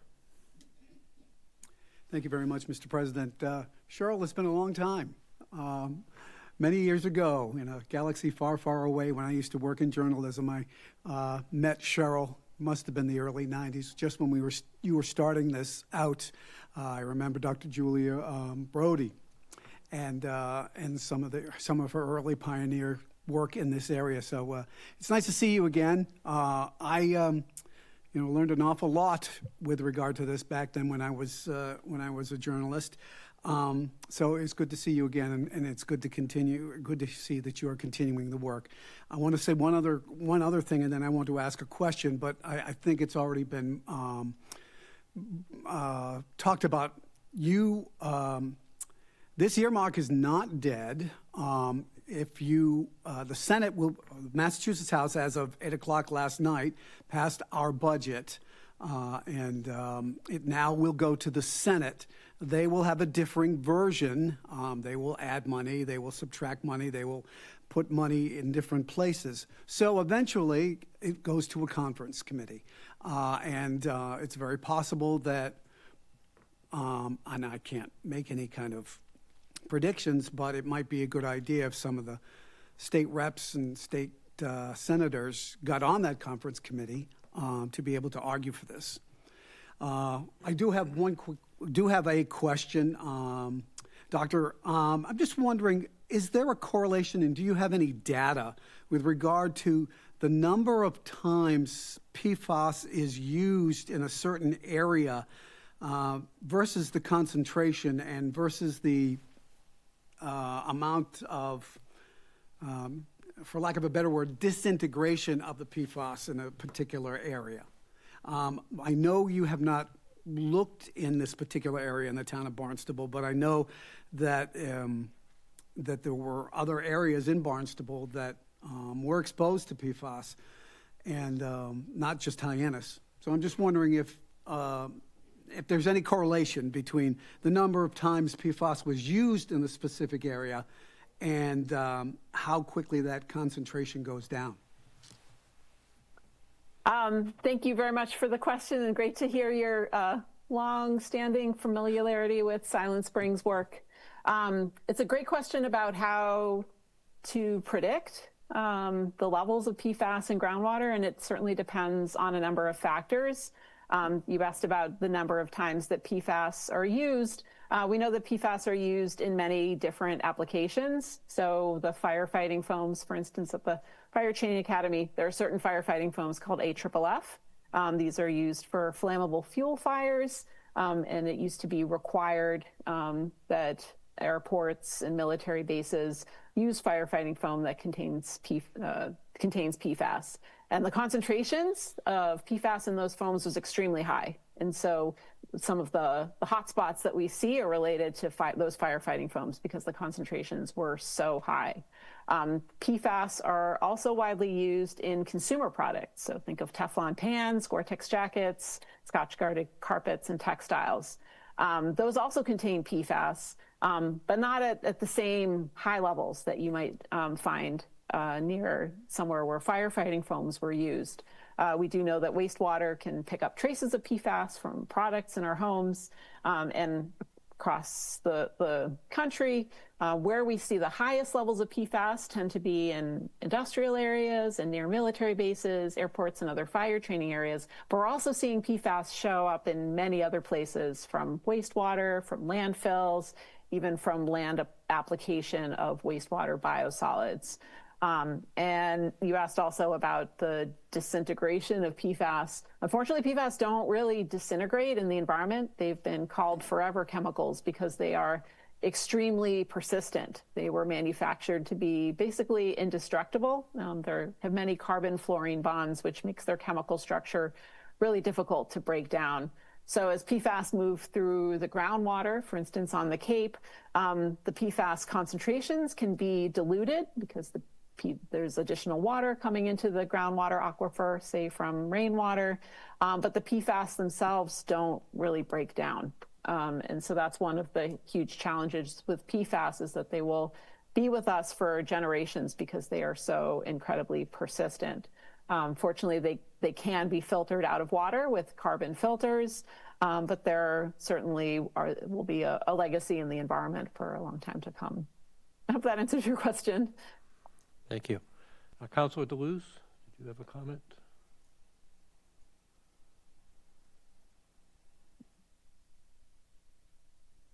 Hi. We have You you. guys, can you hear me? Yes. Okay. Yes, that was very interesting. Thank you. I actually participated in that study when you had it in Hyannis. Thank you for participating. And I will participate again if you have another one. Well, I hope that we have that opportunity to do follow-up, but thank you for taking part. Well, you have my vote for that. And there was something you said, but you just now clarified it with the PFAS, known as forever chemicals. So they really can't be removed, but with the carbon filter, you can reduce. Is that correct? Right. So the PFAS chemicals themselves are very difficult to break down. So when you have contaminated water, you can pass it through. It could be a carbon filter in your home. It could be a large carbon filter like the Hyannis water system has installed. The PFAS stick to the carbon. So the water that passes through doesn't contain PFAS. It does create some concerns about disposal because the carbon filters capture the PFAS over time. I believe that the carbon filters for the Hyannis water system go back to where they were created, incinerated at high temperatures to break down the PFAS and to regenerate that carbon filter material to be used again. So the PFAS can break down at very high temperatures or kind of extreme chemical conditions, but just passing through the environment, passing through our bodies, the chemicals don't break down. They can slowly be excreted from our bodies, and we can filter them out of water. But really the long-term solution is to turn off the tap on making PFAS in the first place because of their extreme persistence. Thank you. Thank you for your question. Thank you. Town Manager Ells, did you have a comment? Real quickly, Mark Ells, Town Manager. I just want the council to know that I have reached out to Senators here and Rep. Diggs to be supportive of these efforts. And the only other question is I can write a letter. I would ask Councilor Crocker, what's the time urgency? Because I could do a dual letter for myself and the President of the Council just to get it out if this is needed immediately. But I have communicated directly as Town Manager. We just haven't done it together. Good, Councilor. Okay, thank you. The Senate probably will be taking this up in 2 weeks. They won't be taking it up next week. They'll probably take it up the week after that. And how it works is that the senators will add their earmarks at that point in time, and then they go to, as it happens in the House, they will go to their deliberations and whether or not they want to,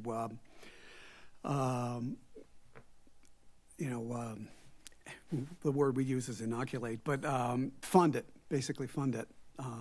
So it's, time is pretty much of the essence. Thank you. Councilor Letke? Yes, I was going to ask for what exactly Town Manager Ells came up to say. Let's do this immediately and get this letter to the representative, the senator, to get this done. And then I also want to say, you just talked about incineration, how that we clean our filters. I'll also say there was an amendment on one of the bills going through the state legislature that was not approved, which is incredibly sad to me, which was to make it mandatory for sludge from wastewater plants to be incinerated. So kudos to the town of Barnstable, to Director Santos for leading and doing that. The town of Barnstable has done that for I don't know how many years. We don't have to do it, but we do it because it's the right thing. We incinerate that sludge. It should never go anywhere near any kind of fields, which is, I think, what happens with some of the others. Never. So kudos to us for, protecting on both sides. And let's write them a letter immediately. This absolutely has to be pursued at, I think, an urgent tempo. Thank you. We cannot take a specific vote on that tonight because it's not on the agenda, but can I get the sense of the council that authorized me to co-author a letter with the town manager? Is that acceptable to the council? Thank you. We will do that. Thank you so much for your support. Thank you. I'm sorry? I don't think anyone had their hand up. Yeah, I think we got everybody. Yeah. Thank you. And thank you very much, Cheryl, for your advocacy, and Dr. Sater for your research and your advocacy. Another suggestion is perhaps it might be worth investigating the opportunities that might be offered through the Community Foundation of Cape Cod, or Cape Cod Foundation. And perhaps there might be some avenue for financial support for your research. Thank you, Councilor Clark. Okay. We can, yeah.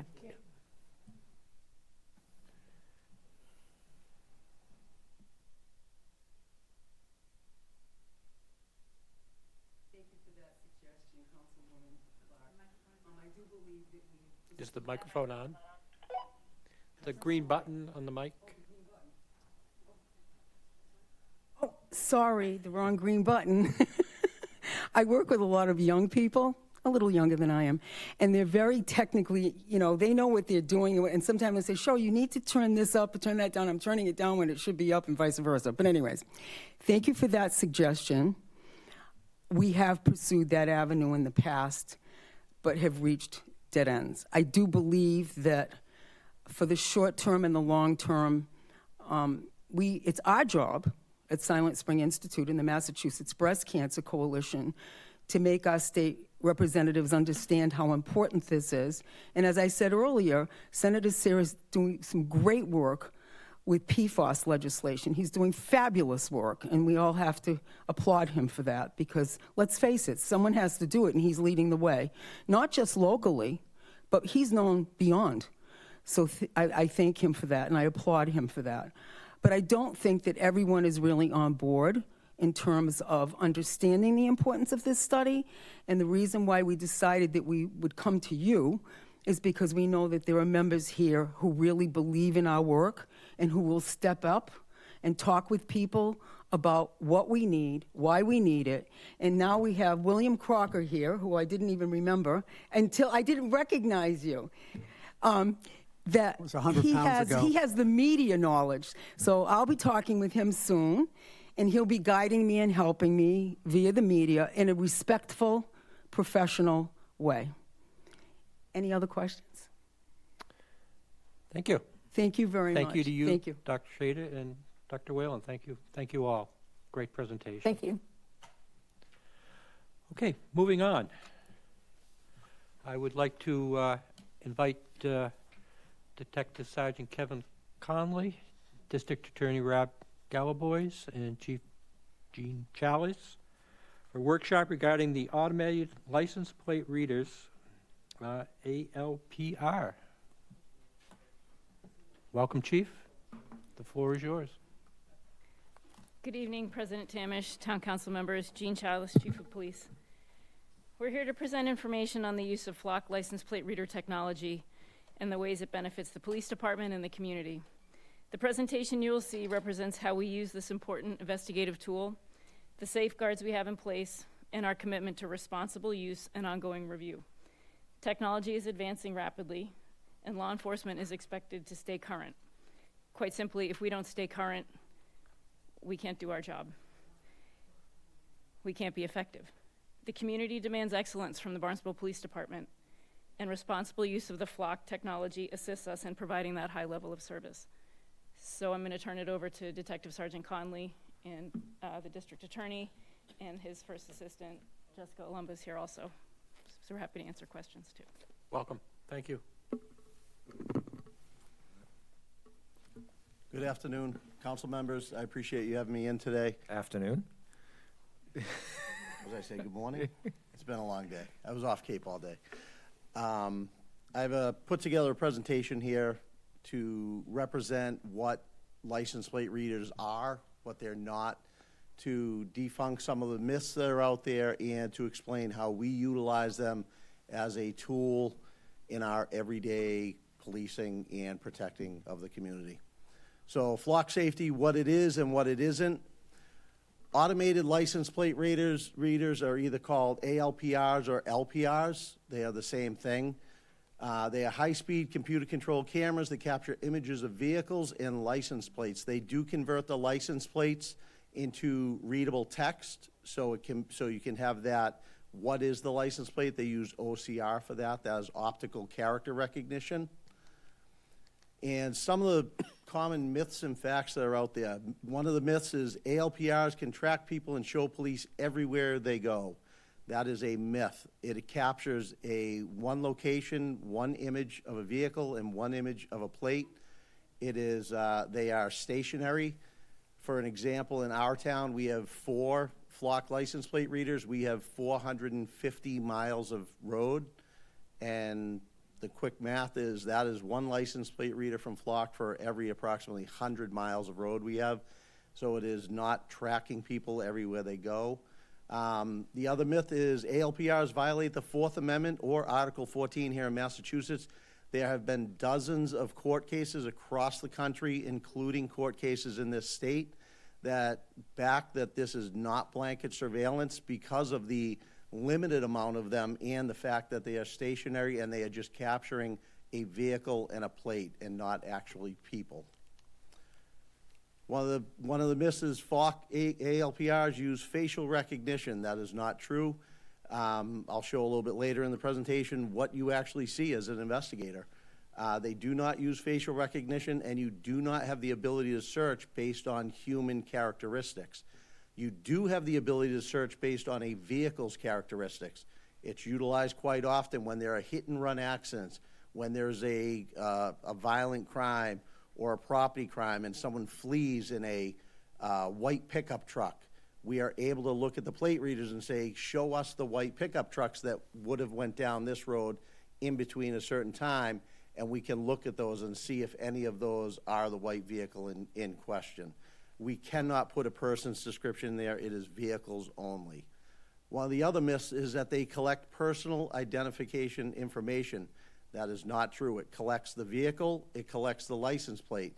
The license plate itself does not have any PII tied to it.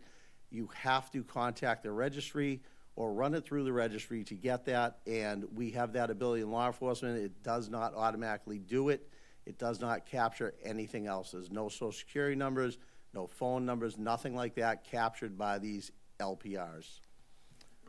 Some of the frequently asked questions we see. Privacy advocates claim there's blanket surveillance. Once again, the Supreme Courts across the country, both federal and appellate level, have ruled that it is not blanket surveillance. In this state, Commonwealth v. McCarthy, which I'll talk about in a minute, is the case that was last heard by the Mass SJC, and they stated just that. It was not blanket surveillance because it is a point in time. It is not like cell towers where there's hundreds and thousands across the state. In this state, we actually have approximately 700 Flock readers That is for 77,000 square miles. It's about one reader for every 100 miles or so. Don't know how the data is stored. The data is stored in the cloud just like everything else nowadays. However, that data belongs to the town. We own it and is retained for 30 days. And then just like any other FIFO system, first in, first out, it is overwritten as that 30 days rolls on. We do have the ability, other agencies have requested longer durations or shorter durations depending on their states, but the standard is 30 days. Where's the data going? It is only going to departments that we authorize. It is not being handed out by Flock to anybody else. If Flock receives a request for data, it comes to us, and we either say, yes, we will share, or no, we will not. Most of the time, it is a reciprocal share. If an agency has Flock and we want to use theirs and they want to use ours, we add those to our networks. There is a statewide sharing and a nationwide sharing network that you can join. We were a part of both of those. We have disabled the nationwide sharing until we can research it a little bit more. We do like using the nationwide sharing because it does give us access to other, you have to be sharing to be able to search it. Some people ask, why would we need to search plates in other states or even off Cape? Recently, working in conjunction with the DA's office, we actually tracked down 3 different scammers that had scammed individuals in our town, and the plate readers helped verify who they were, was a part of the probable cause, and we were able to bring 2 back from New York and 1 back from Texas. And the plate readers were intricate in those investigations and helped us build our probable cause to put them at a location where they were withdrawing funds from banks that had been stolen and scammed out of residents in our town. As I said, we have 4 Flock readers for 450 miles of road. They are all overt. I'm going to show you a picture of a couple of them. They are not hidden. There is no secret. They have 3x3 solar panels on them. They are very obvious that they are there. On the right-hand side is a stock photo. That is what a Flock reader looks like. The Flock is it's a small, about the size of a shoebox, has a solar panel above it with several batteries underneath it, and they are typically installed on a black metal pole. The one on Main Street, Hyannis, is actually installed on one of our town poles that was there. The one on the left you see here, that is out on Route 28 by Newtown Road, right around the corner from my house. And it's visible from the road. You go by it, you see it. It's not hidden at all. Now the question is, what do officers see? This is how confident I am in Flock that they are not sharing PII. That is my truck. Nobody watching this presentation is going to know my social security number, where I live, other than around the corner from that reader, and they are not going to know who's driving that car, who's in the car. I don't know if it was me driving this day, my wife, one of my children. That is my pickup truck. That is what it sees. The truck, the plate, and a time and a location. That is it. So what is it? It's motion-activated cameras built specifically for public safety and security. They capture license plate number. They do not look it up through the RMV.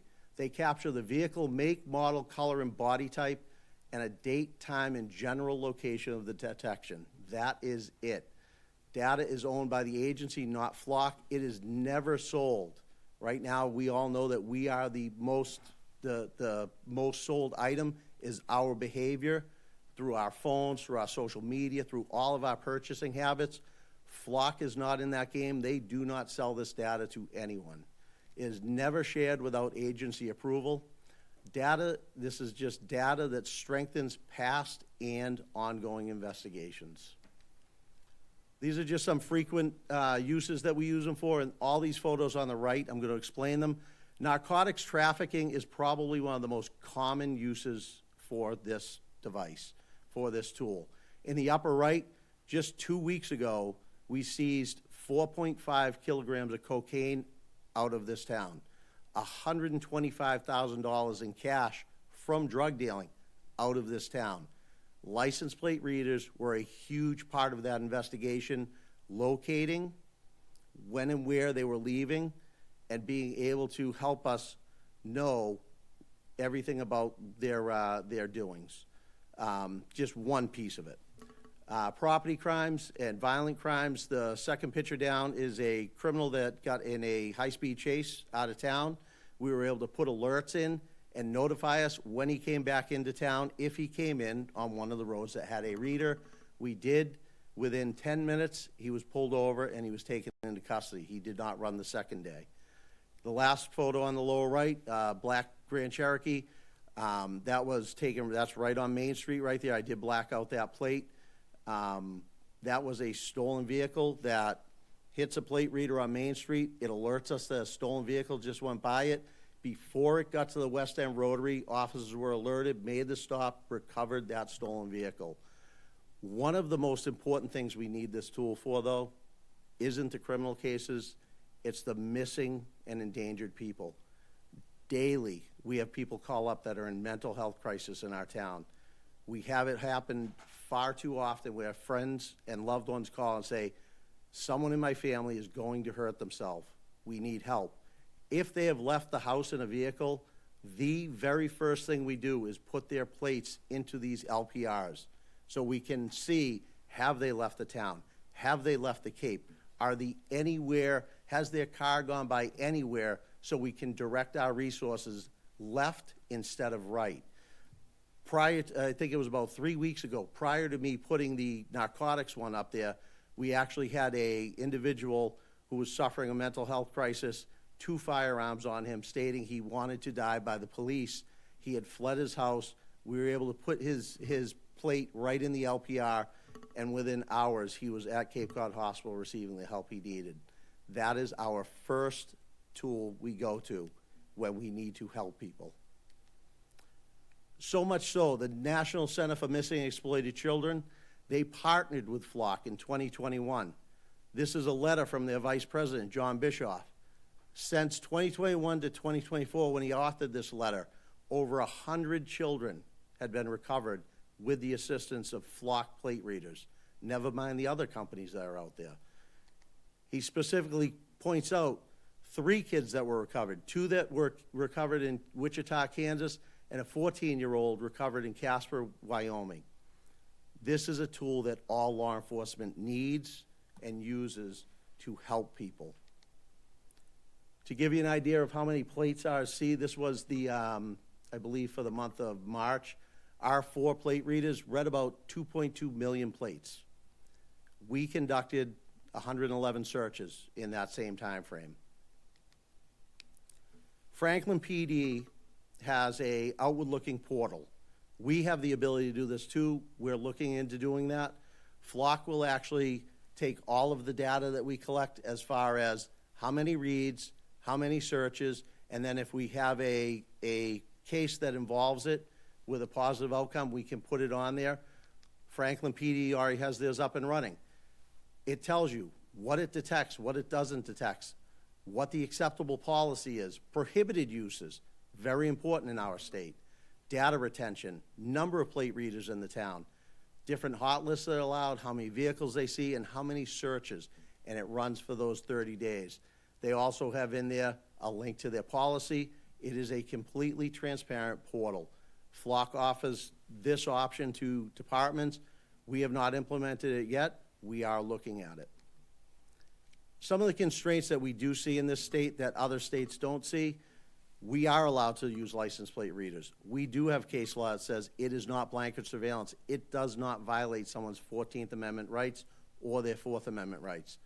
Some other things that we have in the state that do constrain us, we're not allowed to use traffic cameras. No speed trailers that take a picture of your car and send you a ticket. No red light cameras. And just so we understand, traffic cameras, either speed trailers or red light cameras, they are license plate readers. They take a picture of your car, a picture of your plate. If it's a red light one, it'll take a picture of the driver. It then runs your PII through the Registry of Motor Vehicles and sends a citation to the registered owner. We do not have that in this state because our state says there has to be a human interaction with the operator of the vehicle to identify them. There is a bill on the House floor trying to do away with that so towns can implement traffic trailers as well as red light cameras. But make no doubt about it, those are license plate readers that go into personal information. Facial recognition, we need a search warrant in the state. If we have a suspect, a photo of a suspect, and we want to run that against the Registry of Motor Vehicle photographs, we have to write a search warrant for that. We're only one of 7 states that has to do that. Surveillance cameras, we are only one of 5 states that have to do that. If we have a known drug house or a house where we need to surveil prior to executing an arrest warrant or a search warrant, if we want to put a camera up there to watch it, we have to write a search warrant for that camera. Real-time tracking of cell phones, we're one of only 7 states. If we need to find somebody, either tracking them for narcotics dealings or other types of crimes, or to locate them for an arrest warrant, we have to write a search warrant. That is tracking someone. It is called real-time tracking. That is not one space in time. That is every 10 minutes finding out where their phone is and where they are. We write warrants for that. Some of the other states that have started to limit the use of license plate readers, Washington, they do need a warrant there for either the state ones, if it's historical, or if you're getting license plate readers from private businesses. New Hampshire, they have a 3-minute retention period. I don't know how that was decided on, because if the car goes through it 3 minutes, there's no way you're going to know in that time frame that car was involved in a crime and be able to save it. But what it does allow them to do is, if they have an active investigation or they're looking for someone, they can at least put a hot list in and still be alerted when that goes through. Montana, they need a warrant. That is their state law. However, they have a 90-day retention period. Virginia, 21-day retention period, and they need a court order or subpoena to share it with other states or to look beyond the 21 days. Massachusetts, legitimate law enforcement purpose related to an active investigation. And there needs to be some sort of audit trail in place and documented, so we have the ability to do that. Flock does allow us to do that.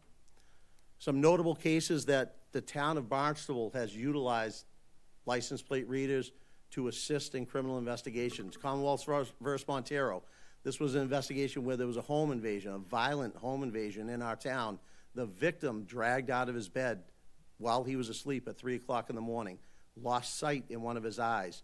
We were able to obtain 3 convictions, 3 guilties on the individuals responsible for that, with a large part of it being the license plate readers at the Sagamore Bridge, enabling us to show that they had traveled off Cape that night up to where we found evidence. Commonwealth versus Brunel. This was an individual that was targeting people at their weakest moments, breaking into houses while people were at wakes and funerals. 18 break-ins, 4 in our town while people are at wakes and funerals. The license plate reader in that case was paramount to putting him at different places while his phone was there and corroborating that he was coming to the Cape. Commonwealth versus Russ, a very violent criminal that kidnapped a girl, zip-tied her, and threw her in the trunk of her car. Big piece of the evidence against him and his co-defendant was the plate readers coming and going from town after he had done that. He was found guilty. And then Commonwealth versus Jason McCarthy. This is the case that went all the way to the Supreme Court in our state. It was a fentanyl dealer from off Cape coming to our town dealing poison to our citizens. We utilized the license plate reader at the bridges. It's all we had at the time. But we were able to be notified when he was arriving, took him into custody, and he was charged. He appealed all the license plate reader data, saying it was blanket surveillance. He was being tracked. It went all the way to the SJC. Chief of Appeals Elizabeth Sweeney appealed it in front of the SJC, and they ruled that it was not tracking. It was not blanket surveillance. It was specific points in time. What I'm most proud of with this case is that was ruled on 6 years ago. Law enforcement has used this tool for 6 more years with the ability to narrow our searches, start small, grow big. We have all been trained on, if you're using this, Don't just throw a plate in and say, search everywhere for the last 30 days. We search specific surgical searches, and if we have to expand, we do. We want to protect this tool because it is that important to us. I think the fact that 6 years since that ruling, there are no other cases before our SJC and none sitting there, it shows that law enforcement in Massachusetts has done exactly that, utilized this tool properly and for the best for the community. The traffic regulation using road safety cameras, this is the option to add traffic, red light cameras, speeding trailers. This is the bill that is before the House and the Senate. The addition of license plate reader, this now goes into PII. We are looking to add this in this state from the legislature. We don't have any of those, not allowed yet. They are allowing school bus arm cameras. I believe there's 2 towns in the state that are utilizing these. If someone goes around that stop sign, it captures a picture of their vehicle and their plate, and officers can go and interact with them. And so far, they have been able to issue citations because there is still a human interaction with that. We do not have any of these in our town. What are we doing as a community, as a law enforcement agency, protecting our community? We have federal sharing disabled right now. We need to find out how we can utilize that to the best benefit of us. We have immigration investigations disabled. When we run a plate, we have to select a reason. Immigration is disabled. Reproductive health care investigations, disabled. You are not even allowed to turn that one on this state. Nationwide search, disabled. Scheduled audits, we are putting them in place. We are reviewing our policy right now because that policy is going to be what guides the next generation of officers as they use this and make sure that we continue to use it properly. Here's just a look at, this is what the settings actually look like.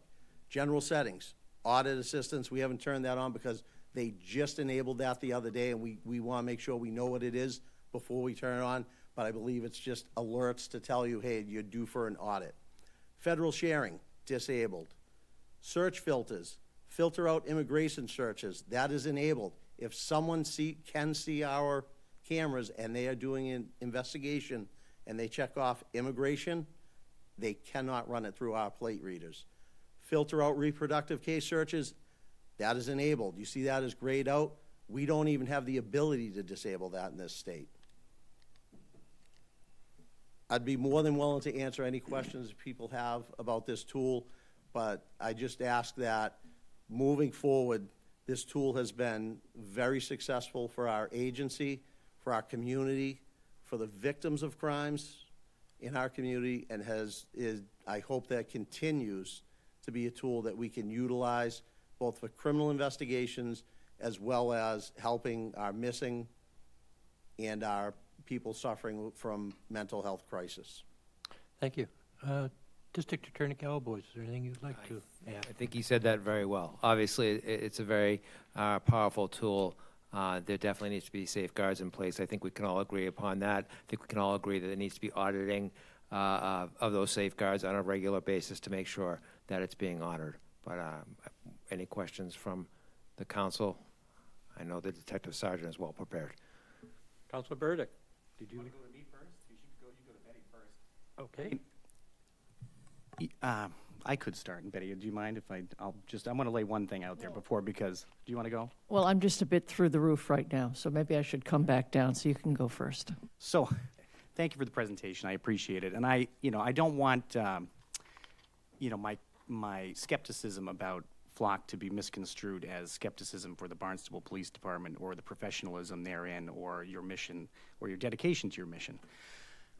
So, rather than, I appreciate your presentation. I think it takes a rather rosy view of Flock. And I understand, I'm not disputing many of your facts. I think it's just more nuanced than was allowed in that presentation. If I could take just one thing, before I say my main argument, which is going to avoid a lot of my other concerns, no, I'm just going to skip that one. So we'll talk about the contractual, the nature of our contract with Flock. So, what I've reviewed the contract such as it is, that I was given to me by the town attorney, which is essentially just, for lack of a better term, a purchase order, right? We don't have a physical contract because, like many tech companies, which Flock is a tech company, I mean, just like any of the other Silicon Valley venture capital based tech companies, it has, instead of what I'd consider a traditional contract, is a terms of service, right? So, and it's subject to change at any time. And Flock's responsibility to us as their customer or client to notify us of that change is to simply change their website. So, that being said, and with, I won't try to, to denigrate the reliability of our friends in the tech industry or big data, which is something that we're all coming to know very well, obviously, as the years go by. But how can any of these statements made in your presentation be guarantees to us on a contractual basis if we do not have a set contract at any point? I mean, I don't necessarily expect you to answer that question. I mean, if the chair cares to recognize the town attorney, if you want to, dispute the validity of what I just said, or, I mean, it's a philosophical, but it, I think, is a relatively accurate assessment of that type of. So we enter into contracts of this nature when it comes to, they're very specific to the tech industry. So if we have Microsoft Word, right, we sign a contract that is essentially this acceptance of a terms of service rather than a finite contractual obligation, right? We do that for various things, but when we are using something that has the ability, and I realize may have many benefits, but has the ability to affect, the privacy, the security, the safety, the freedom of individuals in our community, I take umbrage with the idea that we do not have a set contract. So that's my main operative point. Rather than go into lots of things that are ideological and to say, I believe that this has significant civil liberties implications and so on, which you did address some, but I think also, took a rosy view of some of the things. And that Supreme Judicial Court ruling that you're referring to, 6 years ago, Barnstable didn't have flock cameras. There were many fewer flock cameras, and that ruling references the mosaic effect that is created by persistent mass surveillance. And the justices said that a few cameras was not a violation of our Fourth Amendment violation, essentially. But the more cameras you add to the system, then you come closer to creating that mosaic of everyday person's behavior. And there is an unwarranted search. So, I guess that's to say that 6 years, it's been 6 years and nobody has, there's been no additional cases. Maybe the rate of flock camera implementation on Cape Cod or in the Commonwealth hasn't kept up, because I have a list, just a small list of a number of communities, 1, 2, 3, 4, 5, 6, 7, that were in some form of relationship with flock but have since left, and others who have modified their agreements and various things. But, I don't think the case law is settled on the idea of how many is too many, how many to create the mosaic, and where does the constitutional violation begin. So, those would be the 2 points, because I don't know, we haven't discussed this at great length. The chief and I discussed it briefly, really. Like, what is in this I could leave for somebody else, because I'm going to stop in a minute, because I know I gave myself more than 3 minutes, which is not my custom. But what is the plan then? If we continue to use flock, if we're able to, somehow overlook what to me is a serious issue with their contractual, situation, to what level would the police department be interested in implementing the AL, the automated license plate readers? And flock, that's just one very tiny piece of what flock offers. I mean, it's a full, I could go on about that, but I'm not gonna. So anyway, that's my statement for the moment, and I think that I'd like to see, what you think. Could I just respond to that for a moment? Just the mosaic there, I'm very, very familiar with that, and that is a bunch of small pictures put together make one big picture, right? We, I believe, are the only state that had an SJC that actually adopted that theory compared to the other 49 states. The amount of protection that our SJC has afforded the citizens in our town, I think has been fantastic and greater than even the federal. And I think right along the lines of when you look at Commonwealth versus Augustine in 2015, that is the case that said to get cell tower data to see where someone was, that is tracking them, you need a search warrant. That was 3 years ahead of the federal government with 2018. So I think our SJC has been very good about understanding what is tracking, what is blanket surveillance. They did a good job with the towers. Every other state has picked it up by now. I feel that, and I feel like they got McCarthy right, and I don't think there is a right answer to how many readers. I don't think there's a bright line with that. If we can see, you came down Main Street and then you took a left on Stevens and a right on C, then absolutely that is tracking someone, and you can take that mosaic theory. I think the numbers we see now are the reason there are no other cases built yet, because it just is not the same as following someone or tracking someone's behavior with cell Absolutely, phones. I understand all that. Yeah. That's what I'm saying. I mean, that's fine, and that maybe is why they haven't been implemented to the extent that they could. Some towns of a similar size to ours in places like Georgia, where Flock comes from, that's another one of the contractual oddities that was represented in this contract, that it's subject to the laws of Georgia. Flock Inc., right? I mean, for more lack of a better term, for all intents and purposes. Do you have a specific question for? No, I was going to, but then he just, all right, that's fine. I won't continue anymore. I'll give other people the chance. I understand what you're saying, and I think maybe if that Supreme Judicial Court case has limited the proliferation of them, that's great.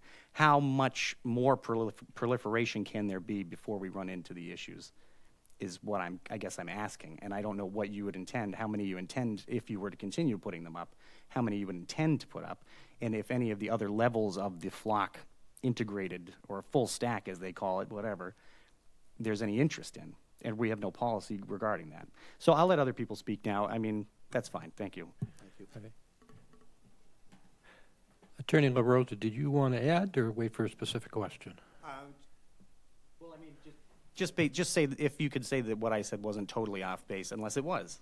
Well, so that we don't know that wasn't a misrepresentation. Sometimes we have standing misrepresentations that happen in this room. Evening, councilors. Tom LaRosa, First Assistant Town Attorney. Our office started looking at this contract in more detail last week, specifically the terms and conditions. When we were looking at it, I didn't have at this point a comfort level in terms of, my comments are not there in terms of contractual terms, not civil liberty concerns. It seems tighter in terms of the customer data, in the footage and it being destroyed after the retention period. We are looking over, and I appreciate your concern that it's a short order form, and basically that points to terms and conditions on Flock's website, and they've, as we've realized, they are unilaterally updating those terms and conditions. The last update in February, frankly, the terms and conditions are better than they were overall in December. They could change, and they actually did change in one material regard that we will have to talk to Flock about, as you note, that it changed the choice of law for the agreement from the jurisdiction in which the municipality is located to the state of Georgia. And obviously we can't agree to an agreement to be bound by the state of Georgia. So there are some things that we will have to look at in terms of basic contracting that we may need to update, but they're, and we're reviewing that now. Thank you. Councilor Vletke. Yes, first I want to compliment Councilor Burdick. He's been researching this quite a bit. He sent us all some information, so I applaud you for that, and I liked everything he said. A couple things not having to do with Flock that came out of this presentation. Those school bus cameras, you said we don't have those. Those look pretty cool. I don't know if Superintendent Hearn could speak to that, but that would be great, because I like things that catch violators. I don't like surveillance like this. So those are great, and I love the speeding cameras. I really want this state to get the speeding cameras. I've lived in places with speeding cameras, and they're there, and they work, and the red light cameras too. But I'm telling you, what sent me through the roof was what you said at the end, and it's just sitting here right in front of me, and I'm going insane about it, because I also know the EPA is looking at regulatory to track birth control pill in effluent and things like that, which is really disturbing. And then I see this thing, this reproductive care searches. Are you frickin' kidding me? That we want to be with a company that even has that as a flock setting?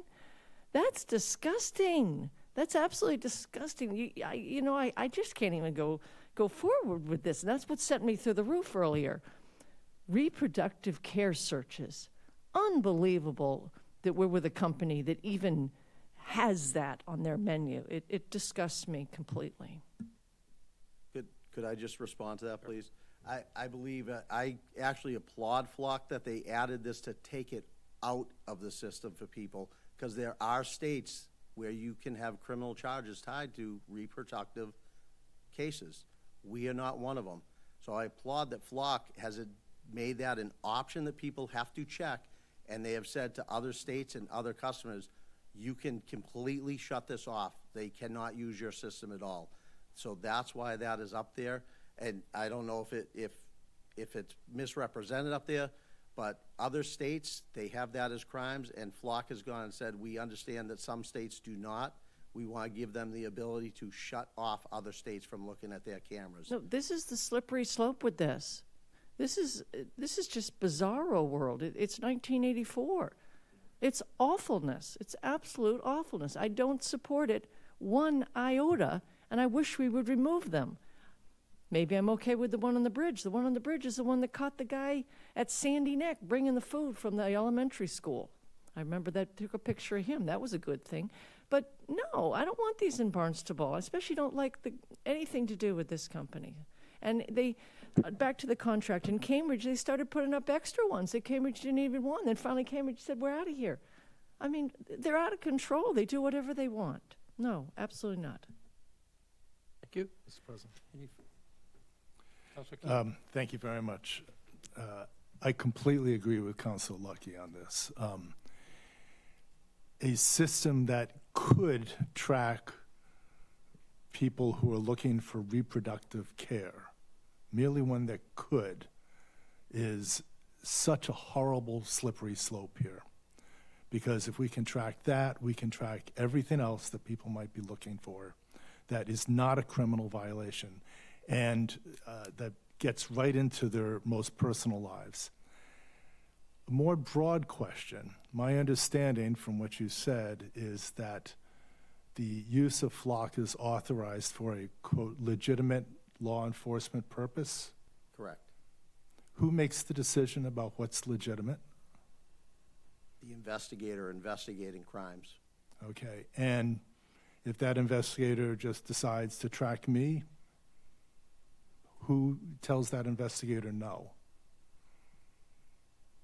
Nobody. That what if is, right. I think that's tough to address. Because right.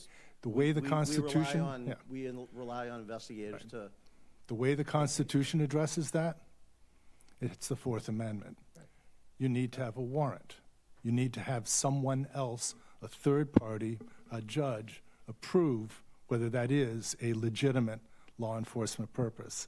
And it bothers me tremendously that this system can be used without any effort to get a warrant.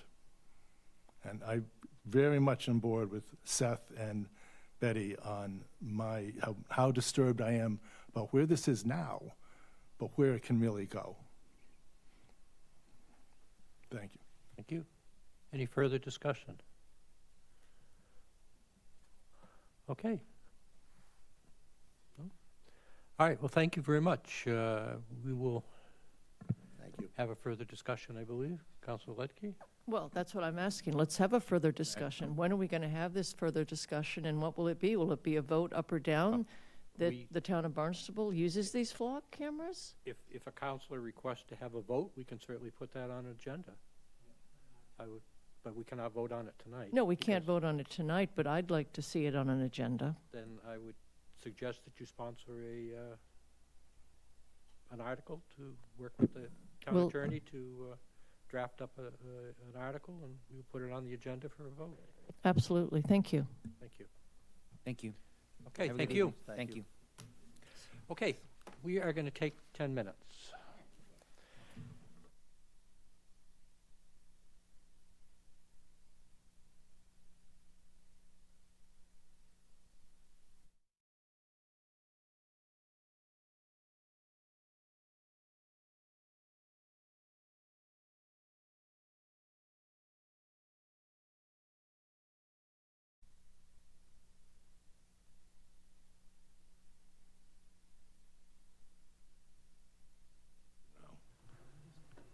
In other words, I don't think it should be a binary decision.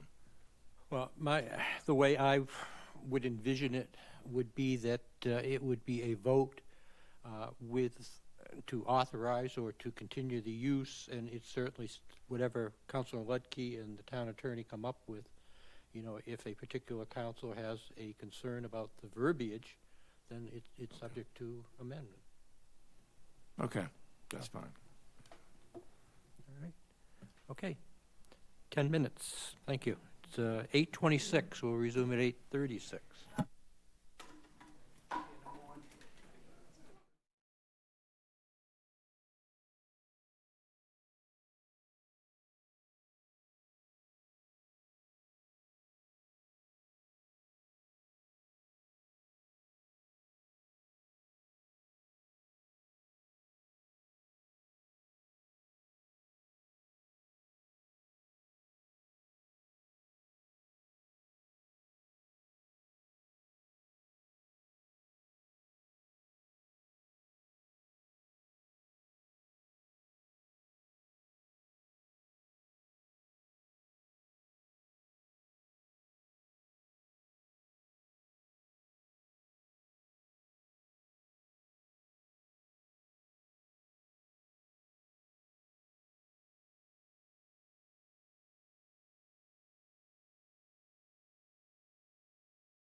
Please, we will resume. Councilor Levesque, Councilor Scheingold. Councilor Scheingold. Thank you. Okay, we will continue in communications. I believe Councilor Scheingold, you had an item?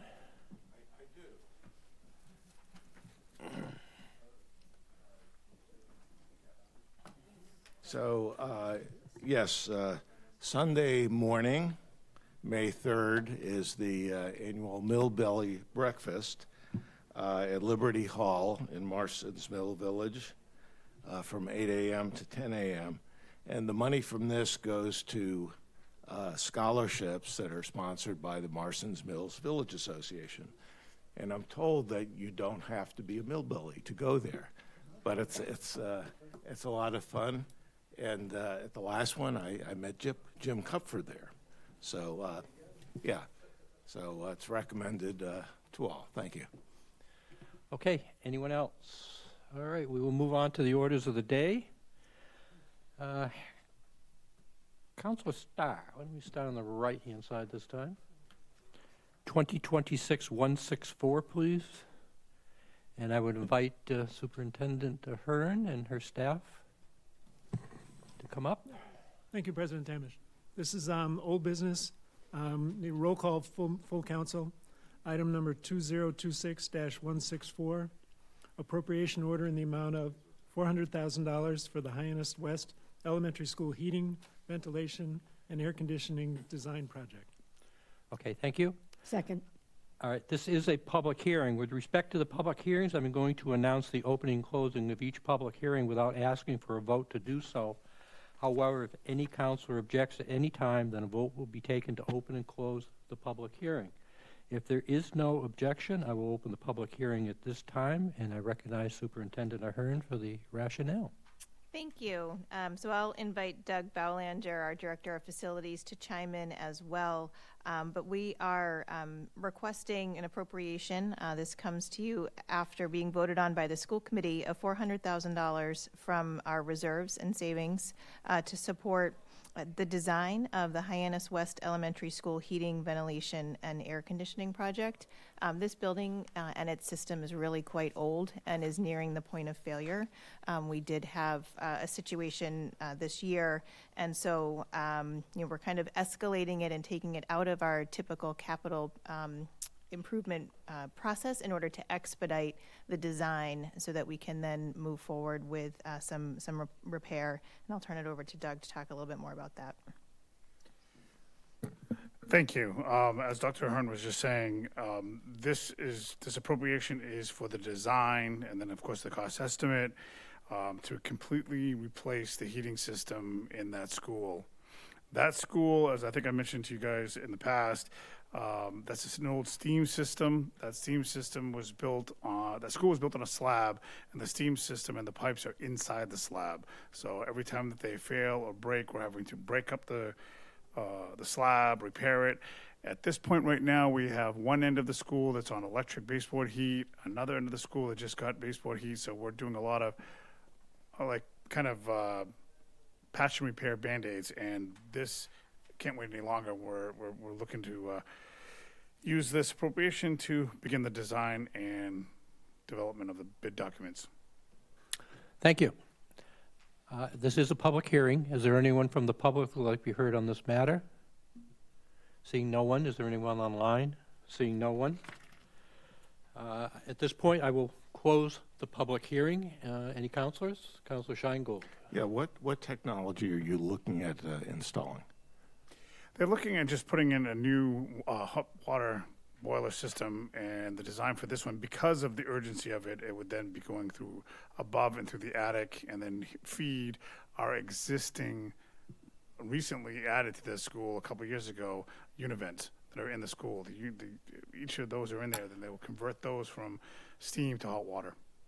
Okay, so this is natural gas, hot water? It'll be natural gas, hot water, and we're not making too many, we're not completely redesigning the whole entire school to a new modern system. It's just basically trying to reuse what's there, which is less than 5 years old, And then, but the boiler itself and the steam system in the slab are what's outdated.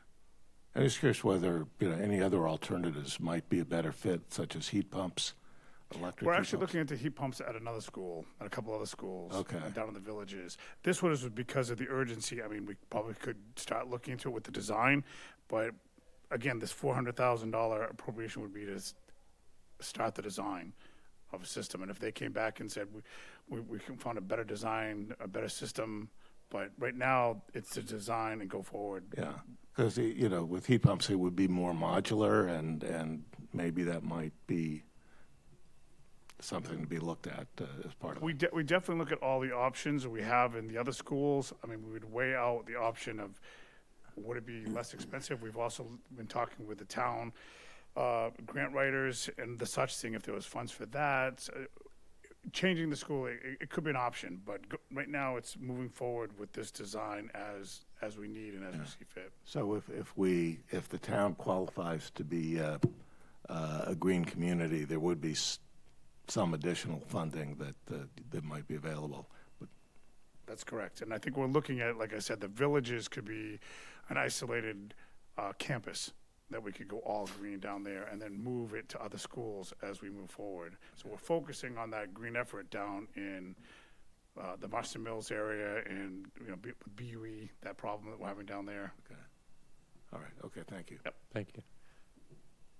Councilor Deleuze.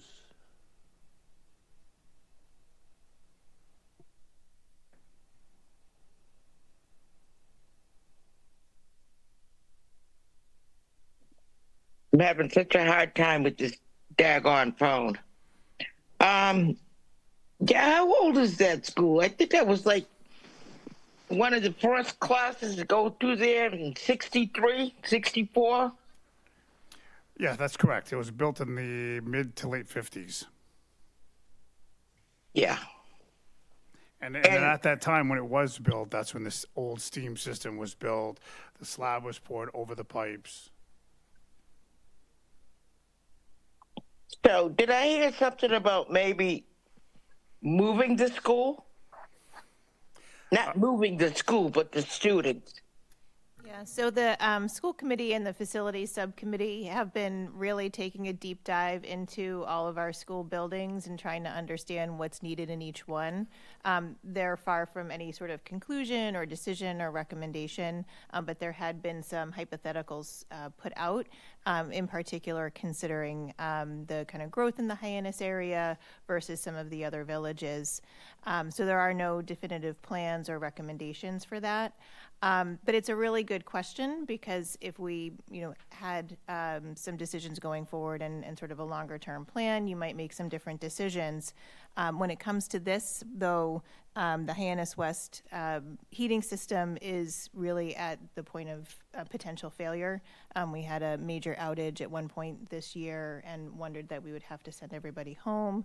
We were able to repair it and fix it, but it's a really old system and needs immediate and emergent action. But as the school committee considers, the portfolio of needs across the different schools, looking to prioritize some of these repairs, but the ones that are urgent really need to be addressed, which is why we're coming to you kind of out of the typical capital cycle. I agree with you 100%. The school is old, but I think it should remain. There's a lot of children in Hyannis, and I'd hate to see that one in particular close. It's one of the lower end financially, and it'd be a hardship on parents, so I would really not want to see that school close, so I vote for that, yes. Okay, thank you. Any further discussion on my right? Seeing none, Madam Clerk. Roll call vote. Councilors Burdick, Yes. Clark, Yes. Crocker, Yes. Crow, Yes. Deleuze, Yes. Keen, Yes. Levesque, Yes. Ludke, Yes. Penn, Yes. Scheingold, Yes. Starr, Yes. Tamish, Yes. Bloom. Yes. That's 13 yes. Thank you. The motion does pass. Councilor Levesque, if you could do 2026-165, please. Thank you, Mr. President. This is old business, public hearing, roll call, majority of the full council. This is item number 2026-165, appropriation order in the amount of $200,000 to the Barnstable United Elementary School pipe wrapping project as written. Second. Okay, been moved and seconded. If there's no objection, I will open the public hearing. Recognize Superintendent Ahern. Great, thank you. So we have come before you related to the BUES HVAC system, and ultimately this system is going to need to be replaced. Doug was just answering the question. For example, this would be an ideal site for things like heat pumps and sort of modern conversion. We received an estimate that far exceeded our expectations for the FY27 capital program. So we kind of withdrew it from the process to sort of get a second opinion and then regroup about ultimately long-term going forward. So the recommendation from Doug as our Director of Facilities is to put in an interim step of wrapping the pipes, because one of the issues at the building is that the chiller gets so cold and the pipes condense water around them, and it creates this moisture and kind of a perfect situation for reduced indoor air quality and potential mold growth. So this would be an interim step of wrapping those pipes. That's correct. Thank you. Is there anyone from the public who would like to be heard on this matter? Seeing no one? Anyone online? Seeing no one, at this point, I'll close the public hearing. Any discussion on my left? Councilor Scheingold. Yeah, I'm just curious. I mean, I've had some experience pipe wrapping on a residential basis, but the $200,000 figure surprised me as being high for pipe wrapping, but maybe you could explain that. Absolutely. It does seem a bit high, but there's also a lot of compromised pipe wrap that's in there. And right now, what they were looking at was what was exposed and not wrapped. And we're wanting to put this out to bid, and we're adding some additional areas that were compromised, that are stained, that are probably going to have to be, the wrap will have to be removed and rewrapped. We don't want to just wrap what's there and then have the rainfall that we had 2 years ago and the moisture. So if we're going to do this, we want to make sure we're taking care of all the needs of it, and that this school can survive the next couple of years until we fully finish the heat pump system or what have you, or the new system that's going in there. So that's why it's a little higher than one would think. But it's a sizable area. It's almost half of the first floor. Okay, fine. Would you be surprised if the bids came in lower than that? I would, but lately I've been seeing everything come in above. Okay. And then we'll come back to you. We go back to town, student, school committee. So yeah. Okay, fine. Thank you. Anyone else on my left? On my right? Councilor Deluge, your hand is still up. I don't know if you wanted to speak again. That's because I raised my hand again. Okay. Yes, thank you, Yep. President. Yeah, what about putting an additional heating source down there so that the pipes aren't sweating or leaking or whatever it is that they're doing? The heat is not the problem with the school. The school is actually heating fine. It's very warm all winter. It's as soon as we turn on the chiller and we turn on the air conditioning. And unfortunately, for some reason, that school does not get a cross ventilation. It does not get good air flowing through it in the late spring, early summer months. But once we turn on the AC, which means we turn on the chiller, cold water is running through all of these pipes, the pipes that are not wrapped. And then the warmth of the building causes condensation. The condensation causes a very wet environment inside the school. That's not good. You're right. Mold. It'd make people sick. Okay, thank you. Thank you. Any further discussion? Seeing none, Madam Clerk, roll call vote. Councilors Clark, Yes. Crocker, Yes. Crow, Yes. Deleuze, Yes. Keene, Yes. Levesque, Yes. Budke, Yes. Penn, Yes. Scheingold, Yes. Starr, Yes. Tamish, Yes. Bloom, Yes. Burdick. Yes. That's 13 yes. Thank you. Thank you. Appreciate it. Councilor Burdick, if you could do 2026-166, please. Of course, thank you. This is an item of new business and may be acted upon by majority vote. Item 2026-166, authorization to contract for and expend a fiscal year 2026 and 27 grant from the Commonwealth of Massachusetts Federal Funds and Infrastructure Office in the amount of $75,000 for the Upper Marston's Mills Fish Passage Improvement Project. Second. Okay. This is a majority vote, and I would just recognize Dan Santos, Dr. Santos, Director of Public Works. Good evening, Mr. President, town councilors. Thank you. This is for a grant for $75,000 from the Massachusetts Federal Funds and Infrastructure Office.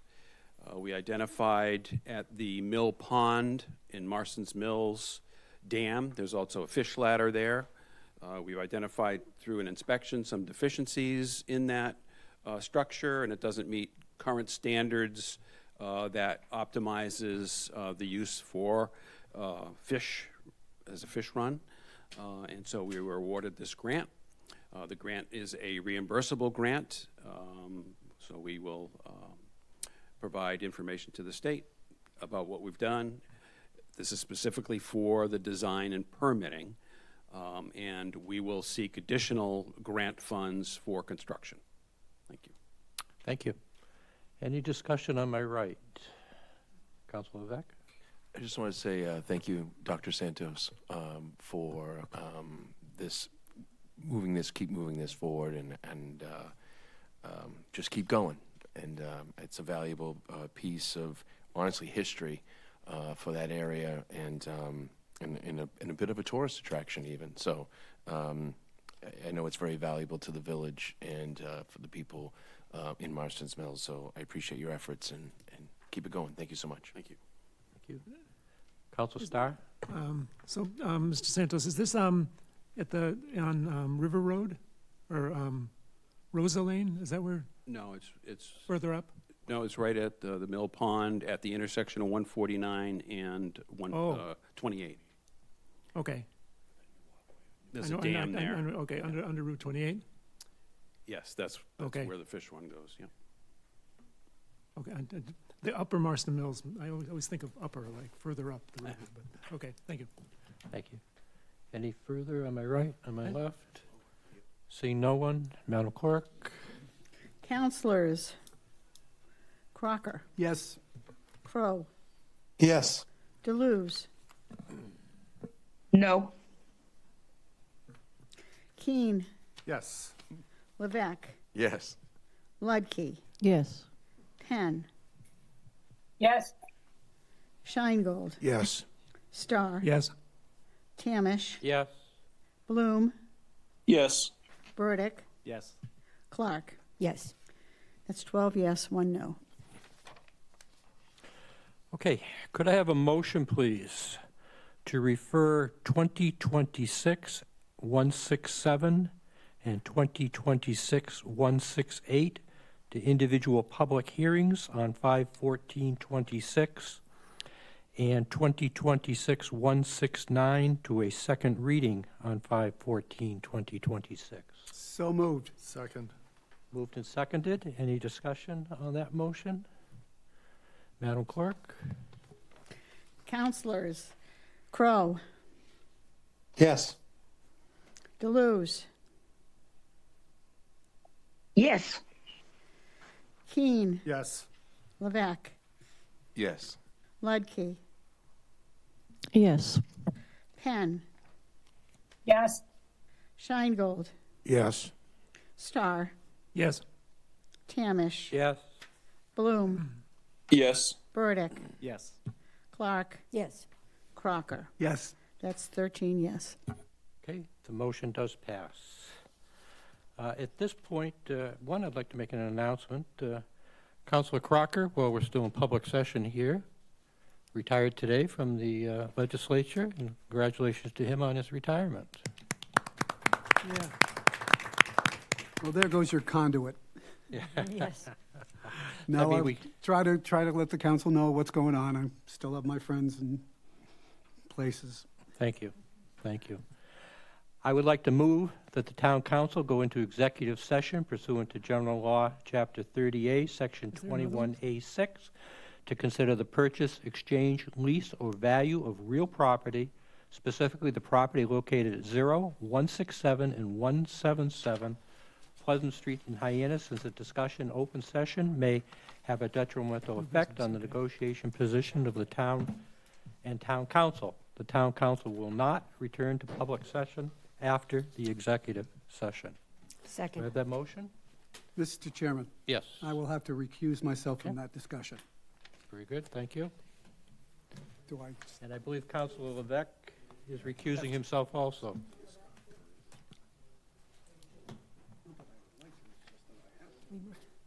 Okay. All right. Well, we have to Okay, take a vote. I'm sorry. So, I guess we need a vote on that, did we? Do we have a? Yeah. Yeah, okay.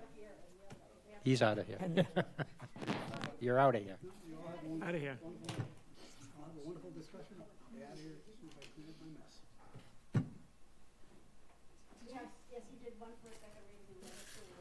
For public hearings, correct. Right. I missed it too, I thought.